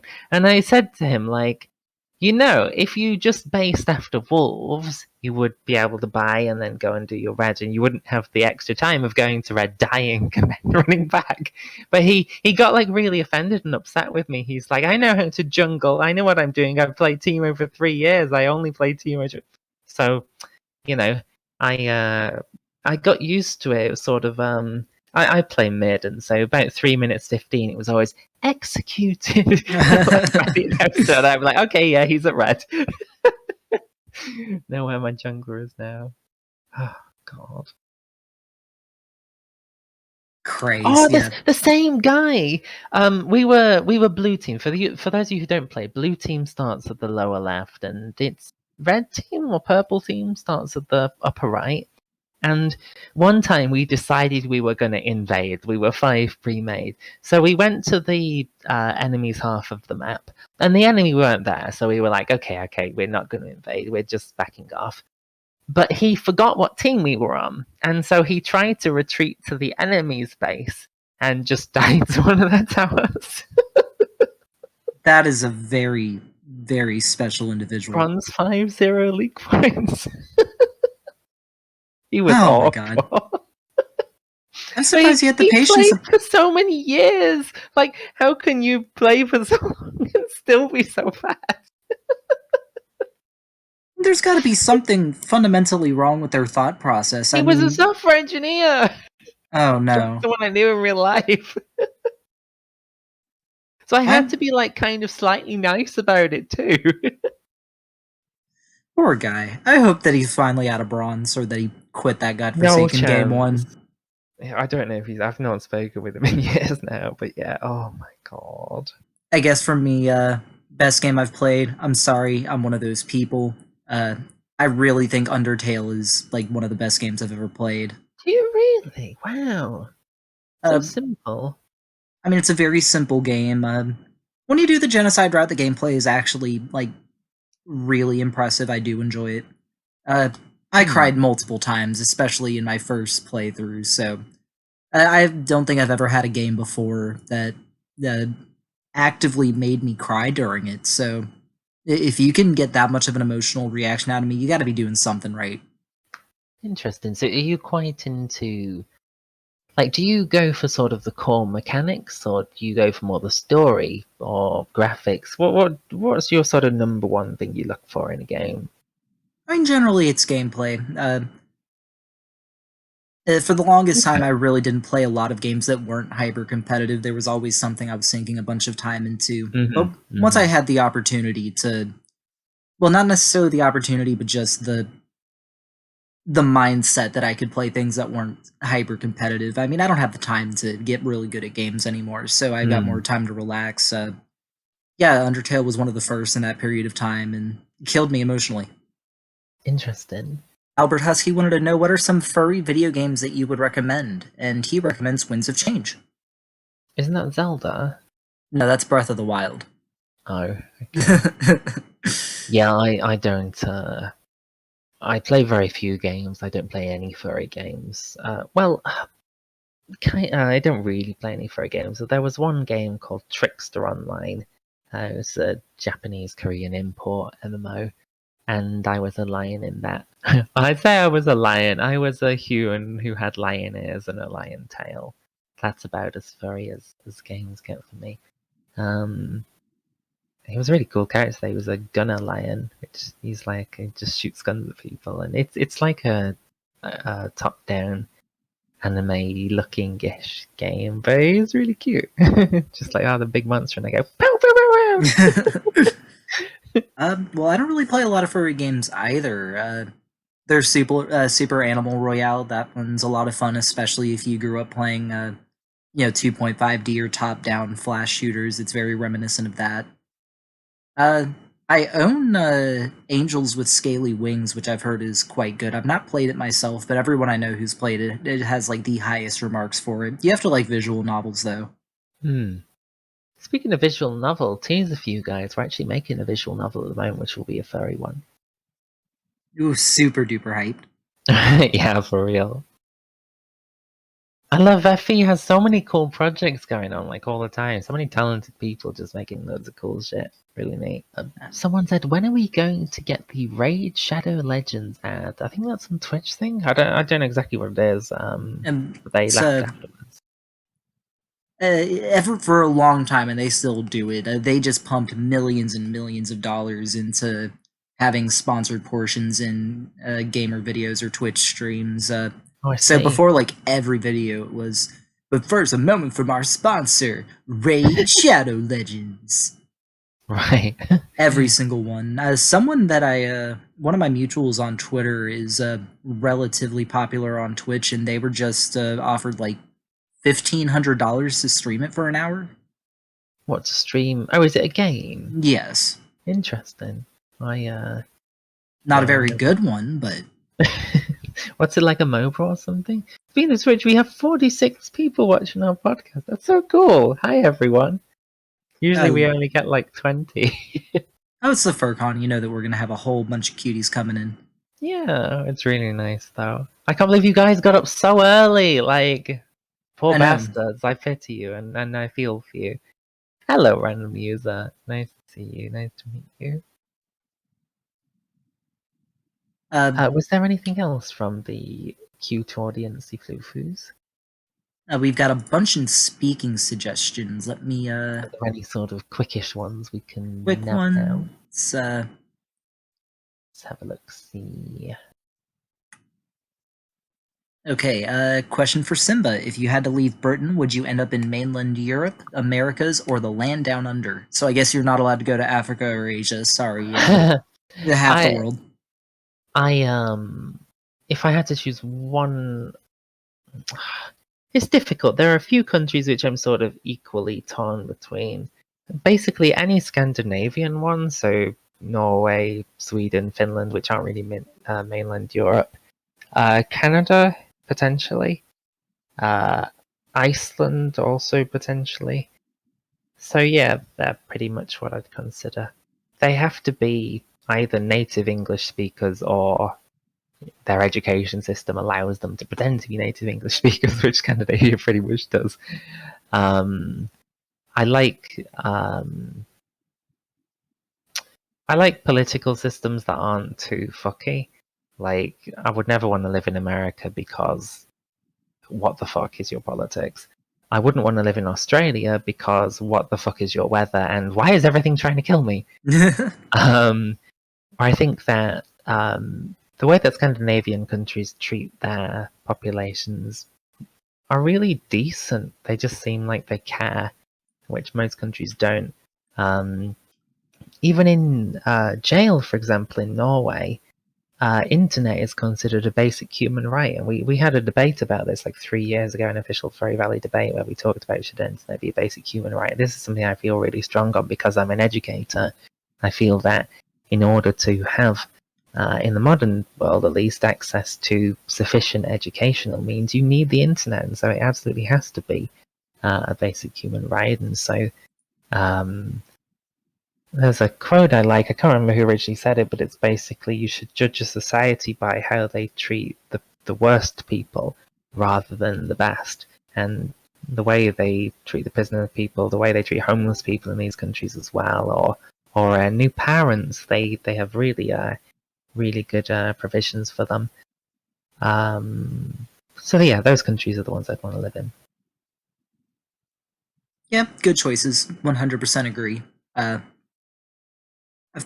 Not that I have any opportunity to move to Scandinavia because they do have quite strict immigration controls, not necessarily not regarding refugees or anything, but if you are going to become a citizen, you have to have a job that's in demand or have a massive amount of money.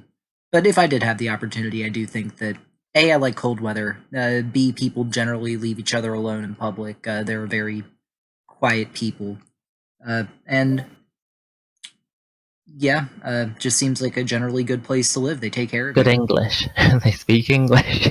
That's important. I think people often underplay that. They're like, oh yeah, I'd go and live in France. They got nice holiday weather, or Spain or something. Not knowing the language is like a really big problem though. Yeah. Like, once you go out of the cities in France, Germany, Spain, there are a lot of people who don't speak any English, or if they do, it's very limited, and it's hard to get by if you're in a country with people who don't. I remember a story our Latin teacher told us. They had a sort of class trip for the people in one of the higher year groups a number of years before, and I think they went to Tibet or somewhere, and they got lost, and they managed to find this monastery. And the only language which they shared in common with the monks was Latin. So our teacher had to basically talk to them in Latin about how they were lost and needed help. So yeah, very interesting that these sorts of things can come in handy. The importance of language is not to be understated. Nowadays, you just whip out Siri and say, "Translate, I'm lost, help," into Latin, and Siri would be like, "You want to do it?" That is such a neat technology, though. I saw that showcased where it's almost instantaneous. They made a specific device for it to get you through. I think it was Korea, but it was also developed for Japan as well. Mm-hmm.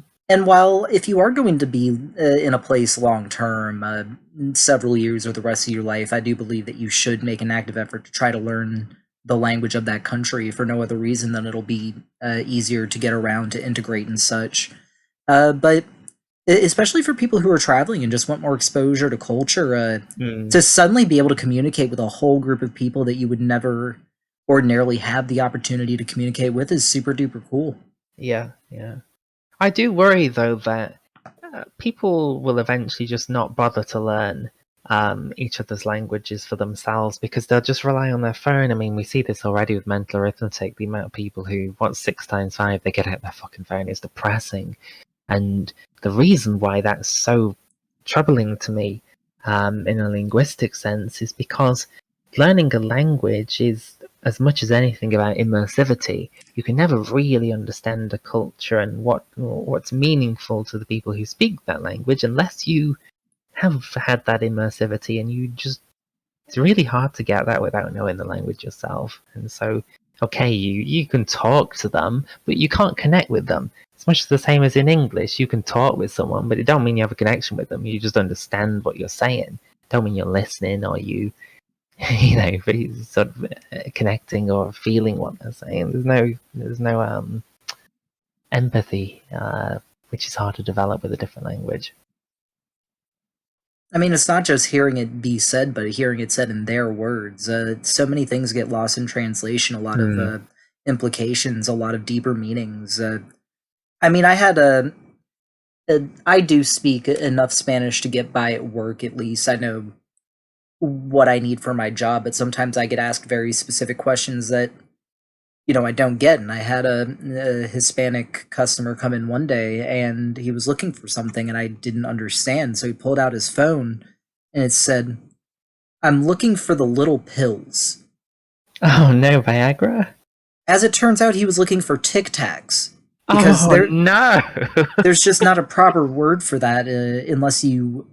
there's just no proper word for that in Spanish. So I had to find someone who spoke more Spanish than I did just to understand a very basic concept. And it just goes to show that knowing someone else's language can not only make things significantly easier, but you get a better idea as to the intent of what they're saying. Because obviously he was not looking for little pills. He was looking for candy. Yeah, gosh. What is your favorite superpower that you'd like your Sona to have? I mean, he eats people. I don't know if that really is kind of superpower, but it's kind of cool. I mean, close enough. If we're talking about things that our Sonas actually have, I have a prehensile tail. I think that's neat. No, open doors with it. Let's slap people in the face. I'll delete that pancake. Let's keep speaking suggestions just clean from junk, because that way it's easier to read, keep track of. If you want to just chat, Furcon voice. Oh, God. Ooh, sorry about that. You are sleepy. Alright, are we back to the prepared topics now? Or are we... Yep, we can transition over to that. Okay, yeah, just a reminder, guys, if you do think of anything else, speaking suggestions is where to put it. I'll pop a link to that in Furcon Voice, and we will come back to speaking suggestions with like 15 or 20 minutes to go at the end. Alrighty, our next topic is, what is your favorite TV show of all time? Ooh, gosh, I think it... probably House? Sherlock's very good, though, and The Mentalist is also good. I've never watched The Mentalist, but I've never heard anyone speak poorly about it. Yeah, you should. You'd like it. My ex used to say that I was like a furry House cross Sherlock, so I guess that's why I like them. I relate to them. I mean, these days you do have quite a lot of, what's the word I'm looking for? You generally have a lot of tact when you speak with people, but if you just removed all of it, then you would 100% be House. I generally have a lot of tact when I speak with people. Do I really? I'll tell my mum you said that. In comparison to House, at least. I guess when I really try. If you put forward an honest effort, then yeah, there's a little bit of a distance there, but... No, I guess if you're totally unfiltered, yeah, you'd be a great House. Yeah. I guess for me, it's no, there aren't a whole lot of actiony or drama shows that I really think are just like cream of the crop. I've got high standards. I think I'm one of the people who thought that Breaking Bad was quite overrated. Oh, So for me, it would have to be either The Whitest Kids You Know or It's Always Sunny in Philadelphia. Just because by sheer metrics, there are just more laughs per minute than any other comedy show or movie that I've watched. It's just nonstop humor. And both are very well written. what do you think of Futurama? Not quite the same type, but Oh, Futurama is fantastic. It's yeah. incredibly well written. There's a lot of very smart jokes. And it's not over the top. I mean, they have, goofy situations, but it's not like Family Guy where there's a whole bunch of quick cuts and shit screaming at you at any given moment. I think Family Guy is funny too. I think that they're very hit and miss. When they're good, I they're haven't good. When watched they're it in a not, they're long not. time. The older ones, I thought, but the ones that were on when I was younger were very funny. The first couple seasons in particular were fantastic. Let's see, we did get some answers. Nari says Firefly, which I did watch. I I've heard really of that. enjoyed it. It only got one season though. I think that it died much too quickly. I would have loved to see where it went. Totaka said either Sherlock or Doctor Who. Were you ever a Doctor Who guy? Nah, overrated shit. They should have cancelled that 40 years ago and kept it off air. I enjoyed the first couple seasons. After the first Matt Smith season, I think that was season 5. It became very fan servicey, very quirky Yeah, for the I sake know. of quirkiness' sake, and I don't care for that. Mm-hmm. Arag says either House, Futurama, or Titus. I Titus, not heard of it.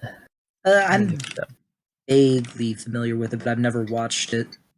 Titus TV show, an American dark comedy sitcom that debuted in 2000. It's based on a stand-up comedy act. Uh, yeah, I'm not sure. Interesting.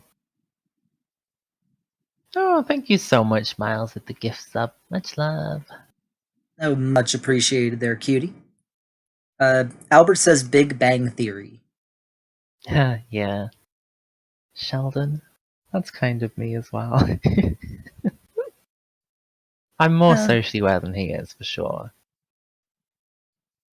I just could never get into it.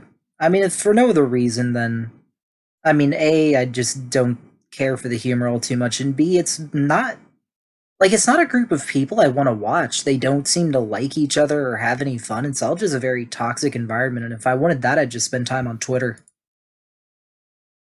Uh, I mean, it does parallel like the way universities work in some ways. Like the people aren't, the people in the sciences are not. They're not socially adjusted, and they are competing with each other for things, and often try to undermine one another.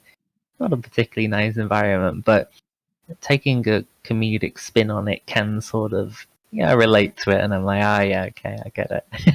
We should move on to our next topic. I am going to go ahead and read Yeah. out the rest of these answers real quick, though.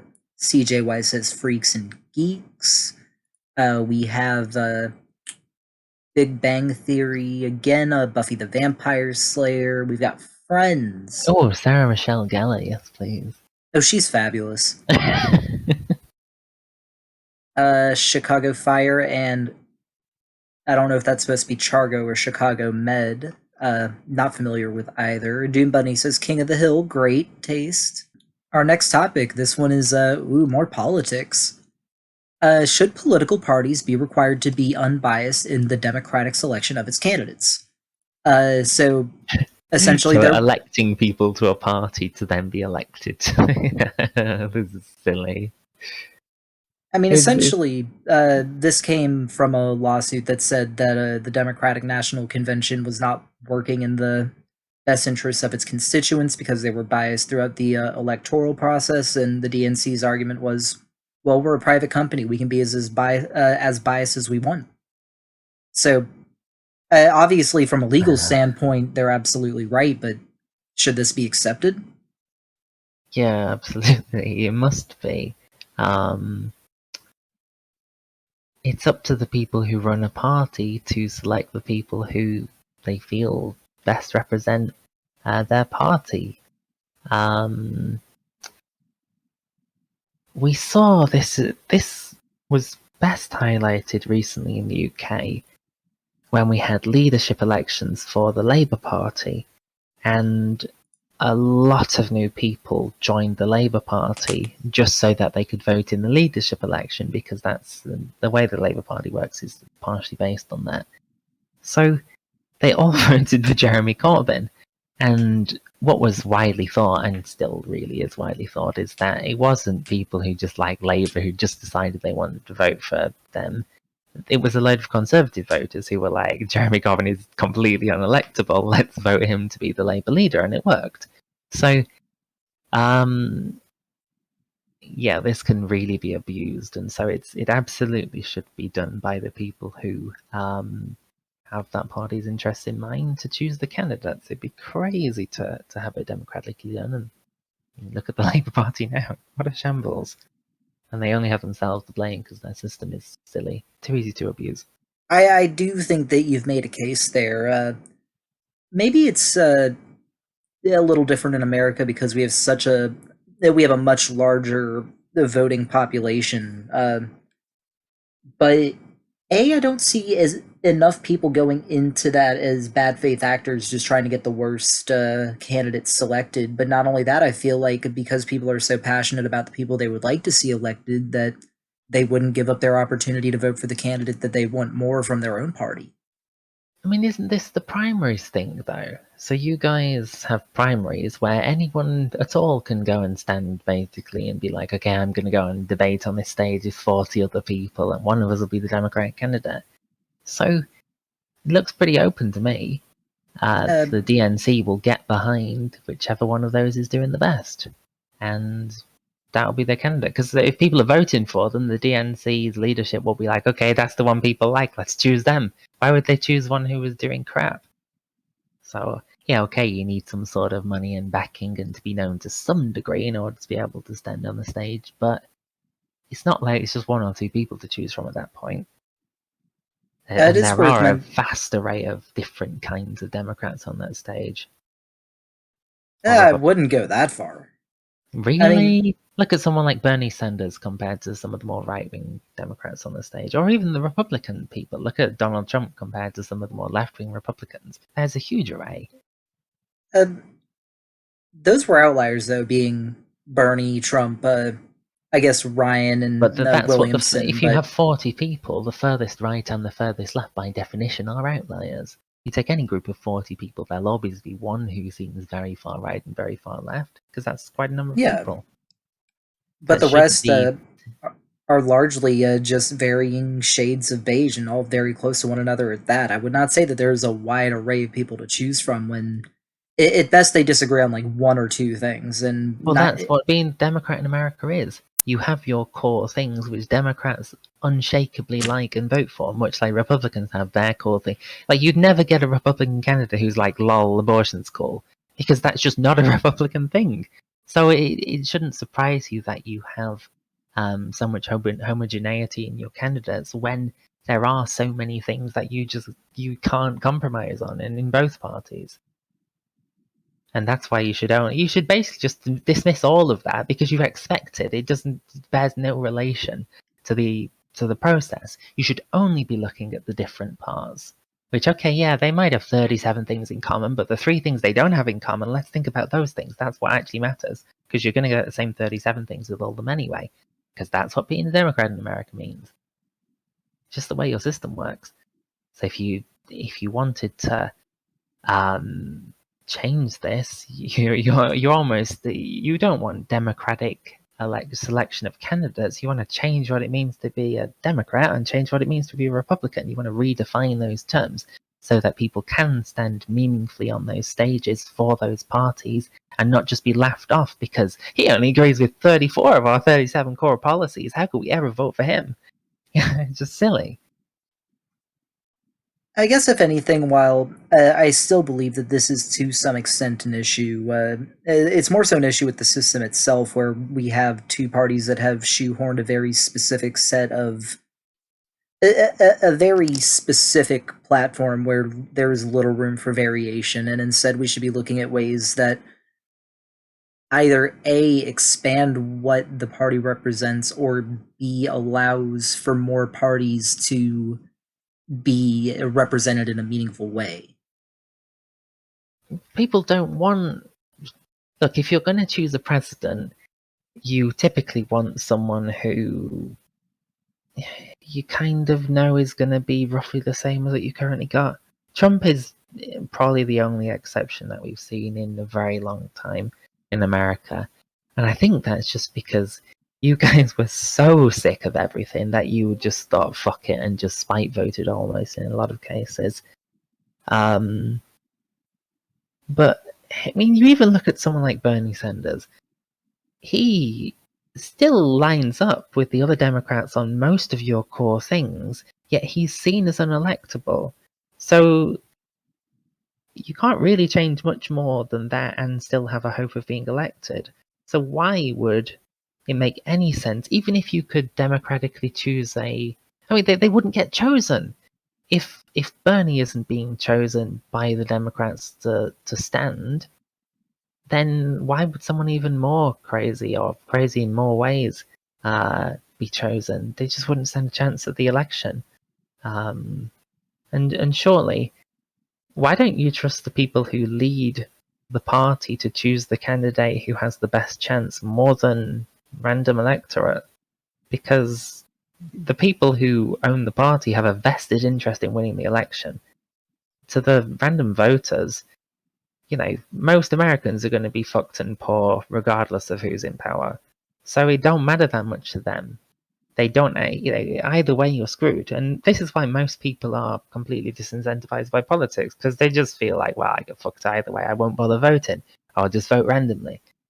Whereas the people who own these parties, clearly, because they have so much personal interest in it and they gain based on winning or losing significantly, then they should choose their candidates. It wouldn't make sense otherwise. A lot to unpack there. First, why don't I trust the political party to elect the person that they think, or nominate the person they think is most electable? Because they're out of touch. They're people who are in their ivory towers and don't know how the average person actually operates or thinks. But By do God, you they really act. believe that? Think Oh, about absolutely. they have analysts though. It's yes, they might live in ivory towers, but they have focus groups. They have so many studies done and stuff. It's not like they're just guessing I do based on their own genuinely thoughts.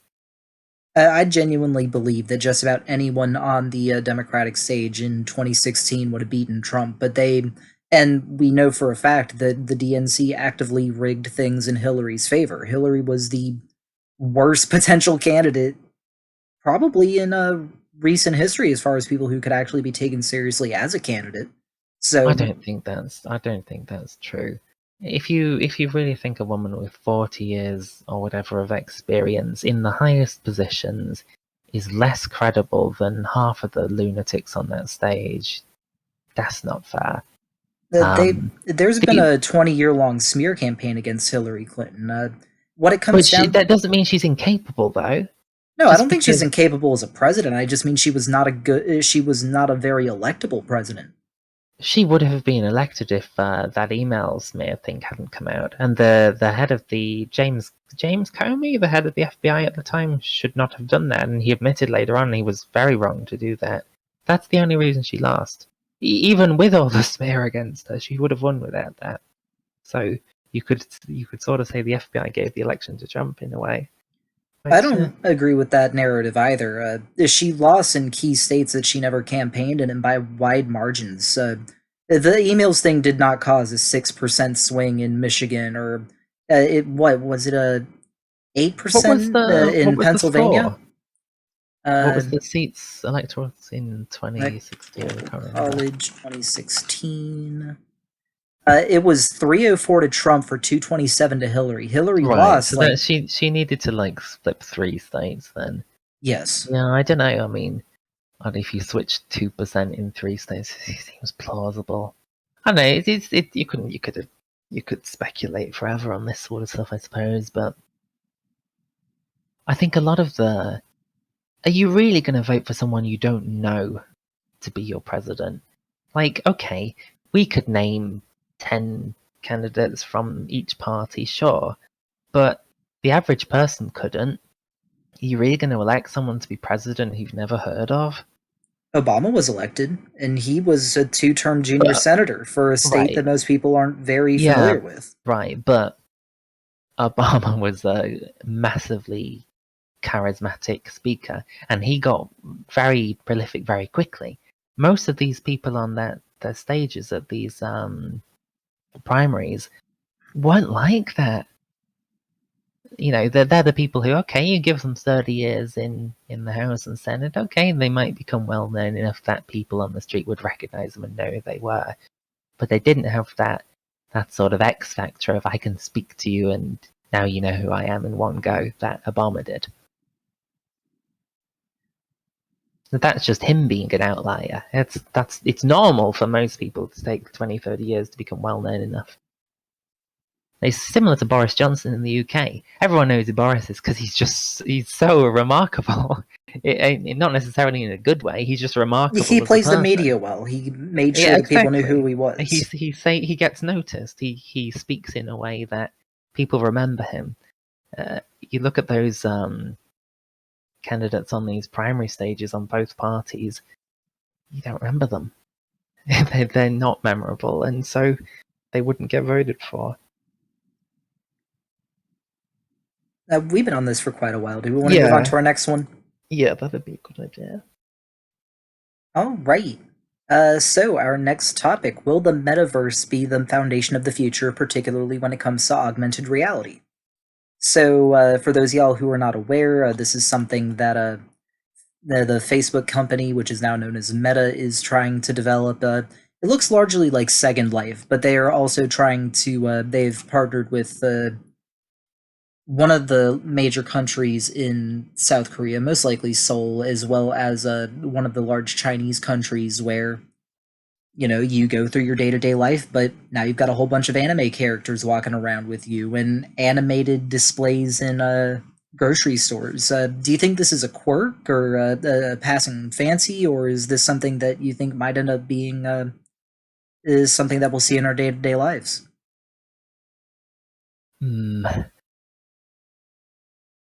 Hard to be sure. I think it'd be. They need to be able to replicate meaningful human interaction in VR for this to be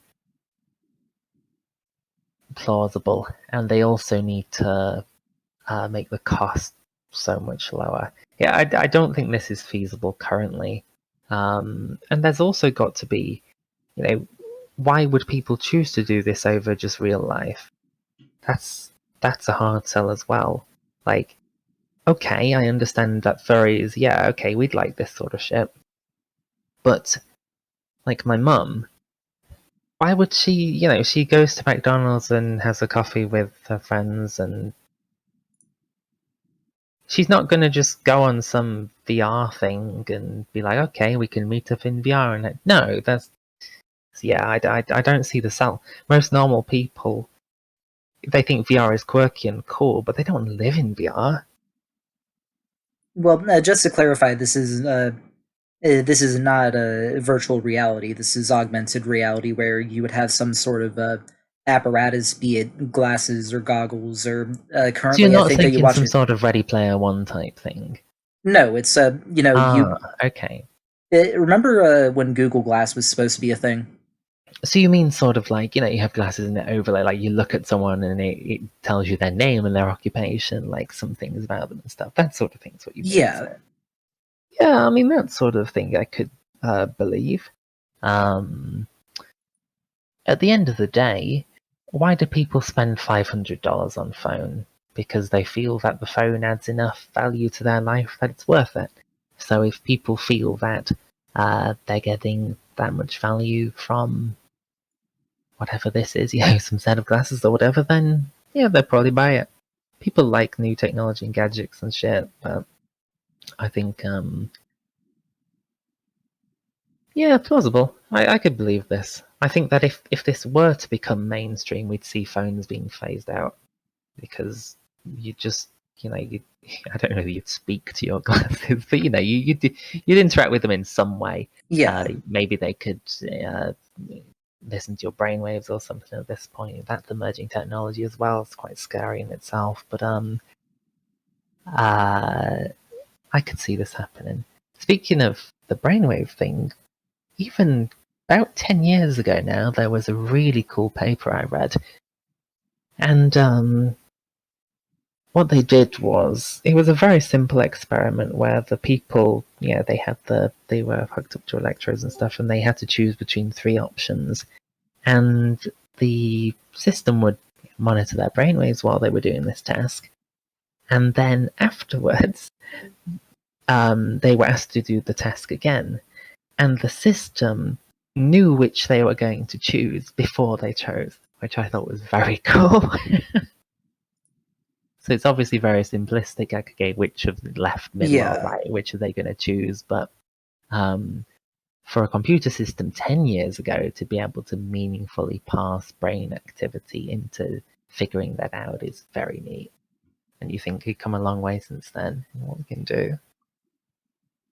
I've seen that study, and people use it as validation for predeterminism, which is a conversation all itself. But yeah, as far as what you're saying regarding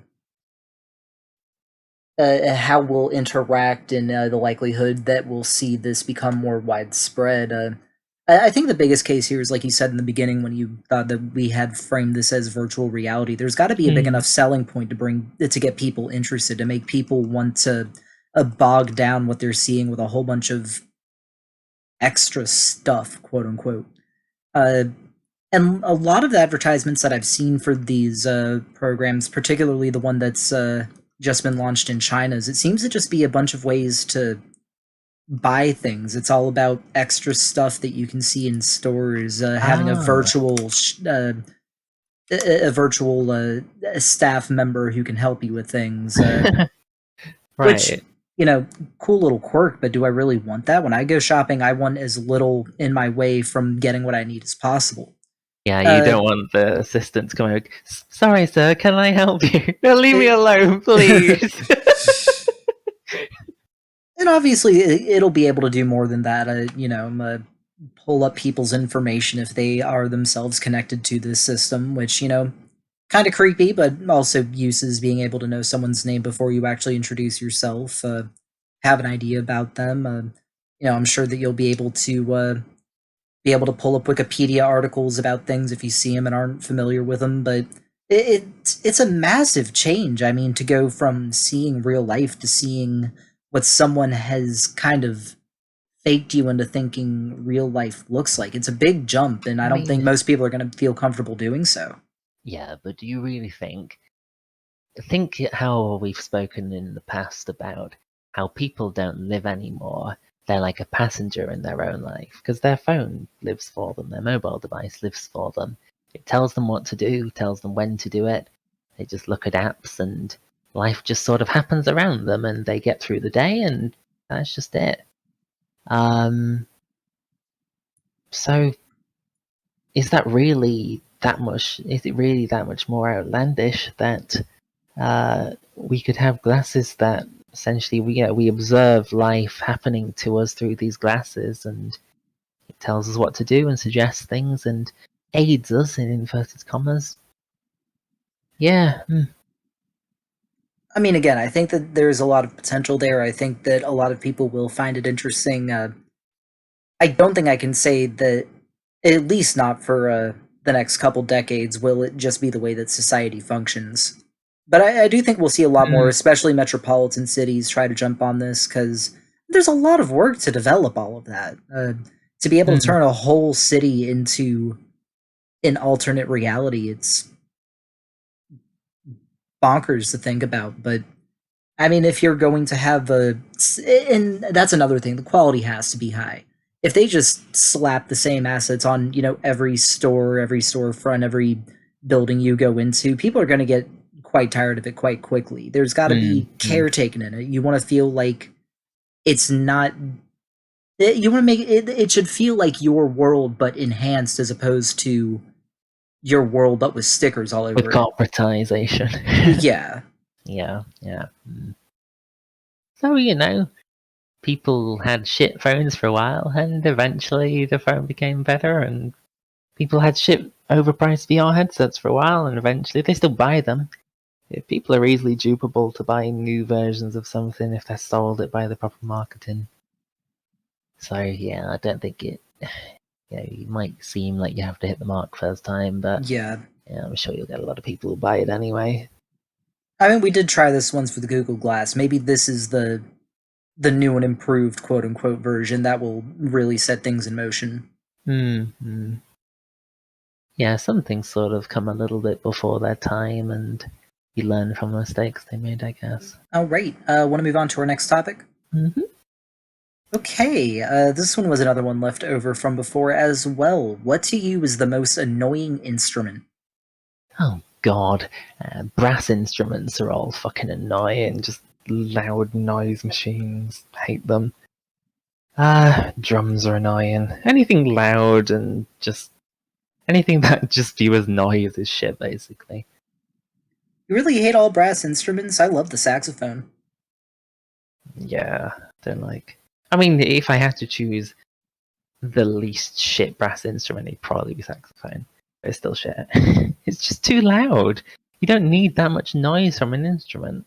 Like, I like piano music. It's, unless they're going like smash, smash, smash, it's very difficult to make too much noise with the piano.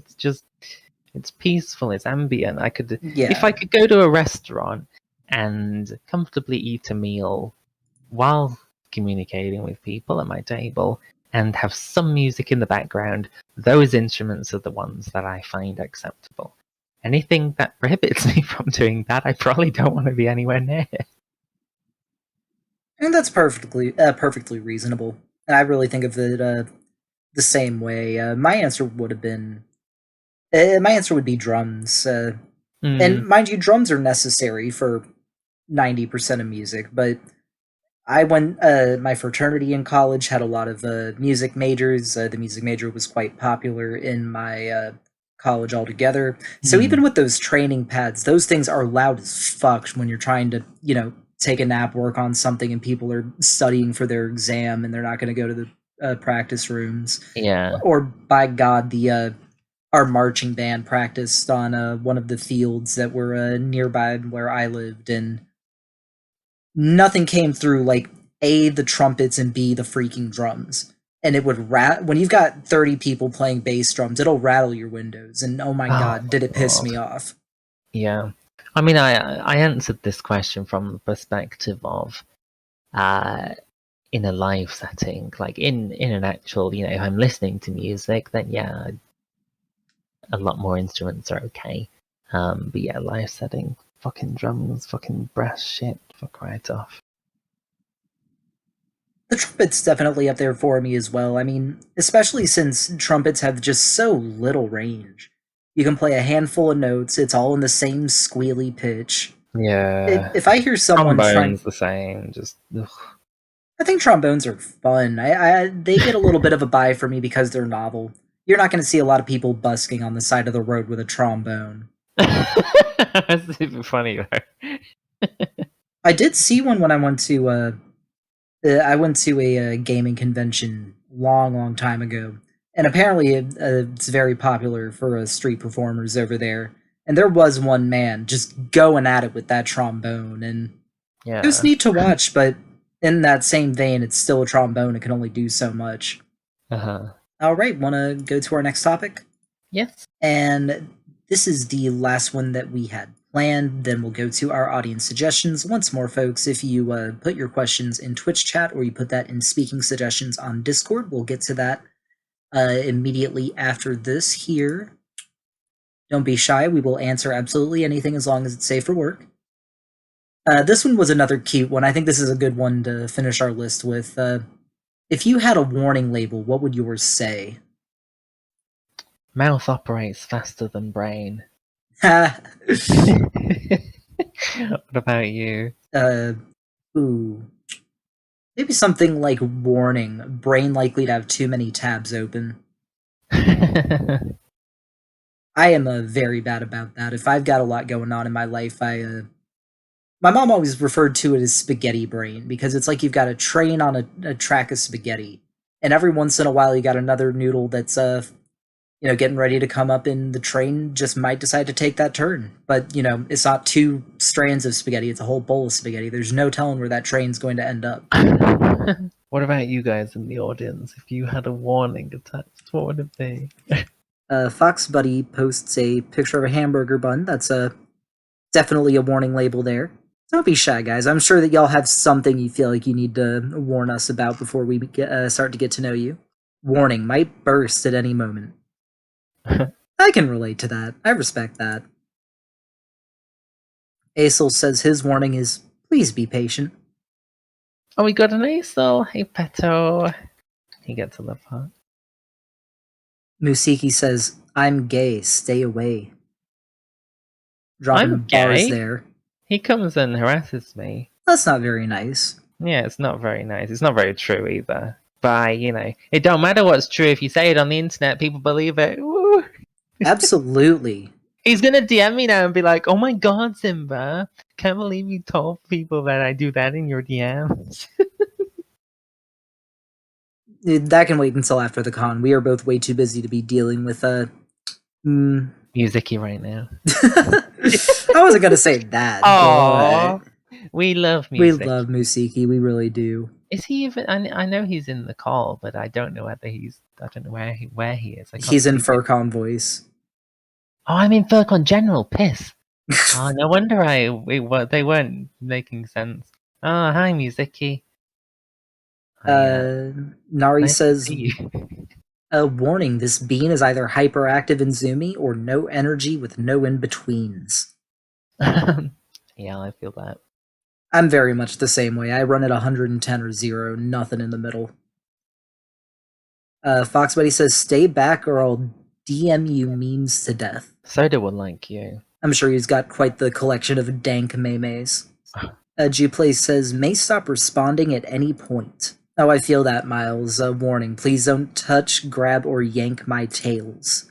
Let's see, Mitchthin says, stay back, my defense mechanism is total indifference. I love that one, that is fabulous. Arag says, susceptible to self-criticism and imposter syndrome, may seek reassurance and confirmation of doing things correctly the first few days of working on new tasks.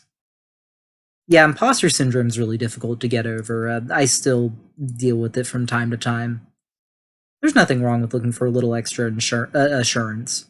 Alright, we've got a nice little collection here of topics we can get through. Okay. So we've got one here for Lasergeist. Laser wants to know, how do you feel leading FV as a whole, and how does it affect you in your real-life activities? Okay. So as I alluded to earlier, on a personal level, I would be happier not leading FV, because I feel that it makes meaningful personal interactions more difficult. Often, people, they'll hear about me or they'll see me as, oh, that's the owner, and because of that, they interact with me in a certain way, which isn't really natural to them. And they also assume that I'm going to be a certain way, which isn't really how I am as well. So it makes it very difficult to have a genuine connection with someone, being myself and then being their self. So yeah, I don't like that. But on a professional level, because we have about 100,000 members in total across all platforms, it gives me an immense opportunity to make a really meaningful, tangible difference to a very large number of people's lives. And that's an opportunity which you shouldn't sniff at. That's important that you make the most of that and do your bit to make the world a better place.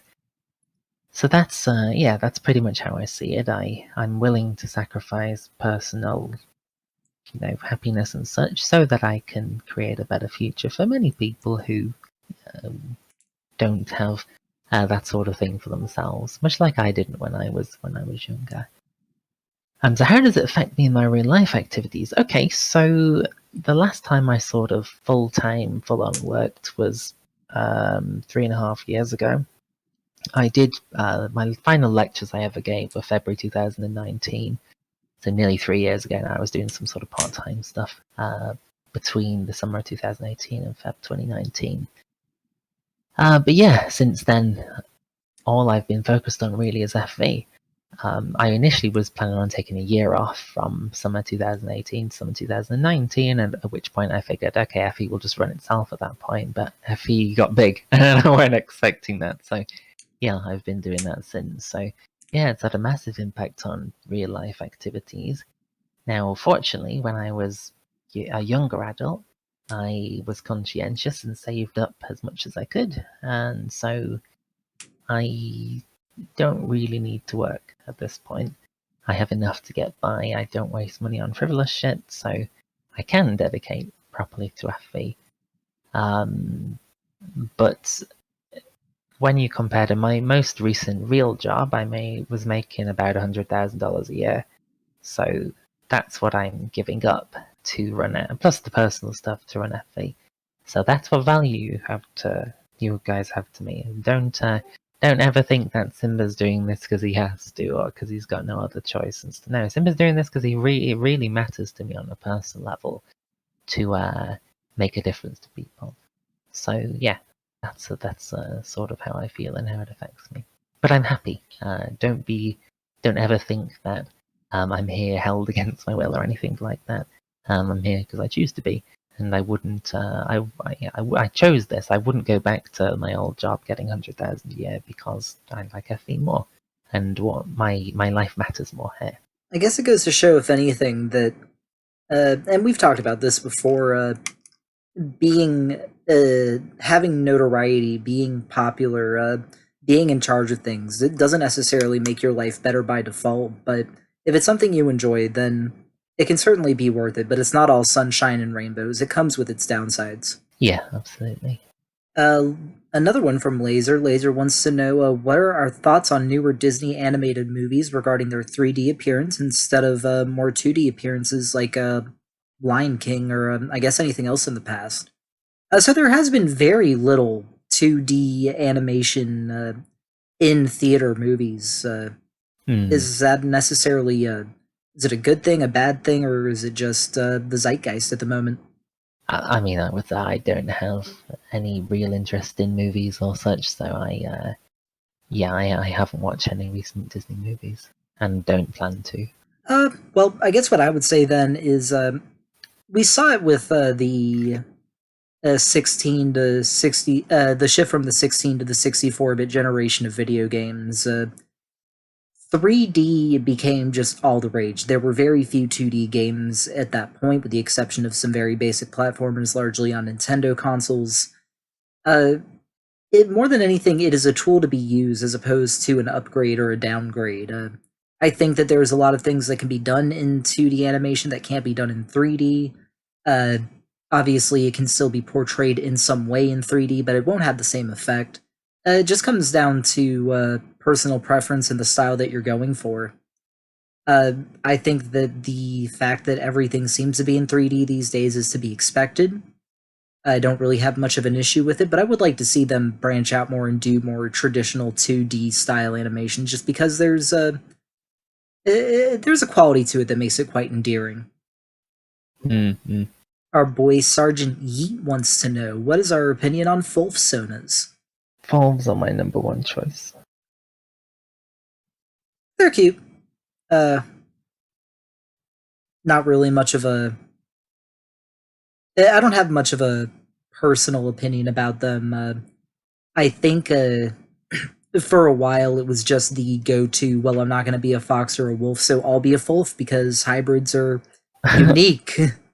But then everyone started having them, so they became less and less unique, much in the way that protogens went from something novel to something oversaturated. And I've noticed a lot, not all, obviously, but a lot of wolves tend to be kind of cocky. I don't like that sort of attitude, so... Does that mean I'm going to judge you if you're a FLOOF? Absolutely not. However, it's just one of those. It's a confirmation bias, I guess. I mean, it's Mm. like all dragons are always very in your face and grar, I'm big and bad, and eventually you're just going to assume all dragons are like that. Oh, here's a nice one. Zima wants to know, what is the most motivating thing someone has ever said to you? Okay, so when I was younger, I had really bad depression issues, and I remember I was at university, and my mum called me on Skype back then, and she told me that I could do anything I wanted to, and it's just so simple, but I actually believed what she said, and that's changed. It changed my self-esteem. I don't know what it was about that particular conversation, but since then I believed in myself, and my whole life people told me I couldn't do it because, with mental illness and all sorts. I went to specialists when I was younger, and they said to me, like, you'll never be able to live alone, you'll never get a job, you'll never go to university, all that sort of stuff. You never have a relationship. And my male parent also was shit to me, let's say. So I didn't really have much self-esteem. I didn't internalize all that much stuff, and I was at the best university in the world for my undergraduate course that I was studying. Yeah, I still had no self-esteem and no self-belief. But yeah, that made a big difference to me. And I don't think my mum really noticed or got at the time that that was so important, but it worked. And I almost like it now when people tell me I can't do things, because I love proving those fuckers wrong. My manager at work, at my first ever job, used to do this shit. I was some hopeless fucking physics graduate and didn't have a fucking clue what he was doing. And yeah, he used the work he gave me was so fucking boring to do, but every so often he'd talk shit to me, and I just, the next few days I'd make him look really foolish because I'd just churn out like 3 times as much as anyone else on the team did, and then he would have to be nice to me for a while. But yeah. I mean, that's a very sweet story about your mom, and it should go to show that the only person that really holds you back is yourself. If you have the drive to do something, you have the capability of learning, of growing as a person, and if you have someone who's willing to support you through it, then you can truly accomplish anything that you set your mind to, no matter how much people try to tell you otherwise. Yeah, and you should start today, because a year from now you'll realize why you started today. Courage Wolf. That was probably said before Courage Wolf, because Courage Wolf isn't real, but that's where I know it from. Well, I guess for me, I've always struggled with depression. I do much better these days, but um, because my mom also she came from a traumatic household. She dealt with depression for quite a long while. She struggled to find her own happiness. She told me, Nova, I don't care if you become a ditch digger. If that's what makes you happy, and as long as you're the best damn ditch digger there ever did dig, then I will support you and I will always be proud of you. And I feel like that really gave me the opportunity to explore myself and my passions, my interests, my talents in a way that I didn't feel judged for. It also meant that I didn't shoehorn myself into some sort of expectation to be a businessman like my father, or to go into the military like much of the rest of my family. I was able to be me, and that's always motivated me to try new things and to never be skeptical about what it is I might potentially be able to do. Alright, what do we have for our next topic? Let's have a look. We What's have your time for like favourite one or two food more. and why? Says Raziel. What's your favourite food and why? Let's go through these quick then, see if we can get through what's left. My favourite food is curry because it's spicy and I'm a spicy boy. What about you, Mr. Kins? I vacillate quite a lot. I think right this moment I'm really a steak and baked potato guy. Because, I like a big honkin' meat. Sounds good.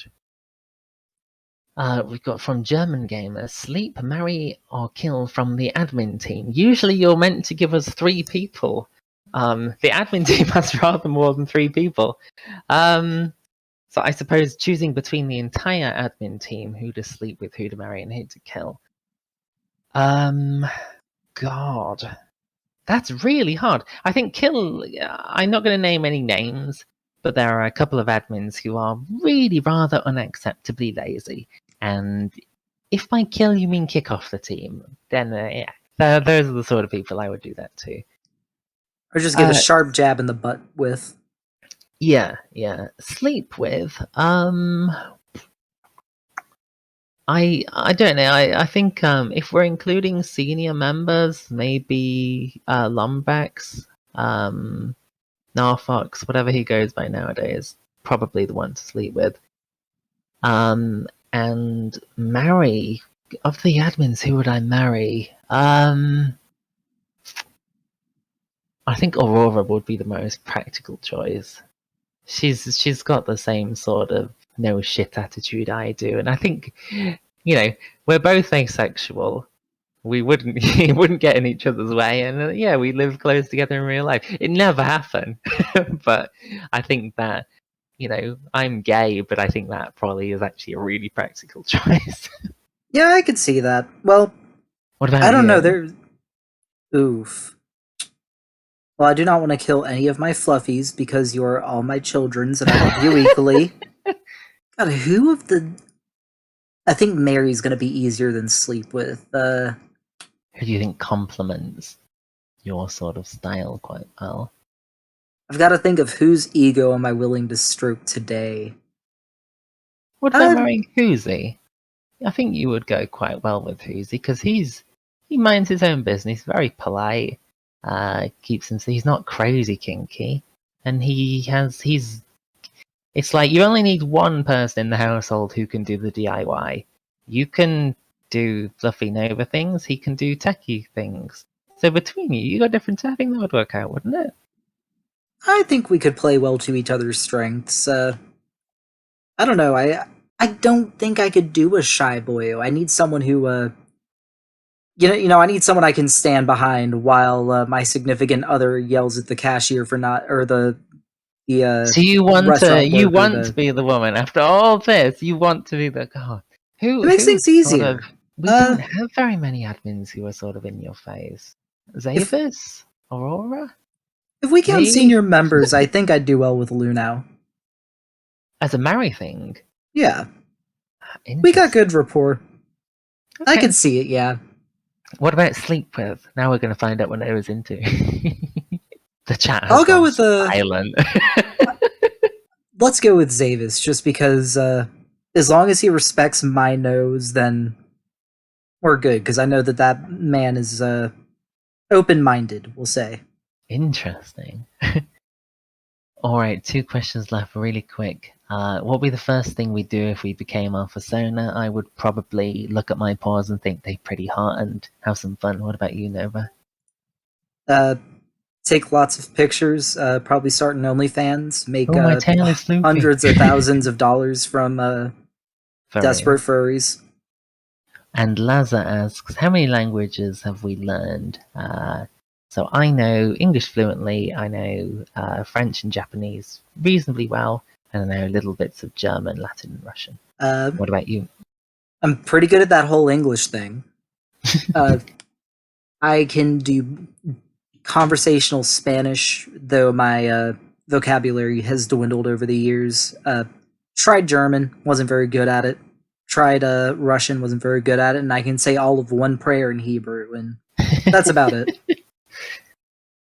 All right, and that brings us to the end. So thanks everyone. Really appreciate you guys coming. It's been a long one, but the interaction has been fantastic. We really appreciate it. But yeah, much love, guys. Thanks a lot, and thanks always to English. Fucking not fluent in this after all. Thanks Nova for hosting with me. Really appreciate it, and good job. Keep it up. Absolutely. Can't wait to see you next time.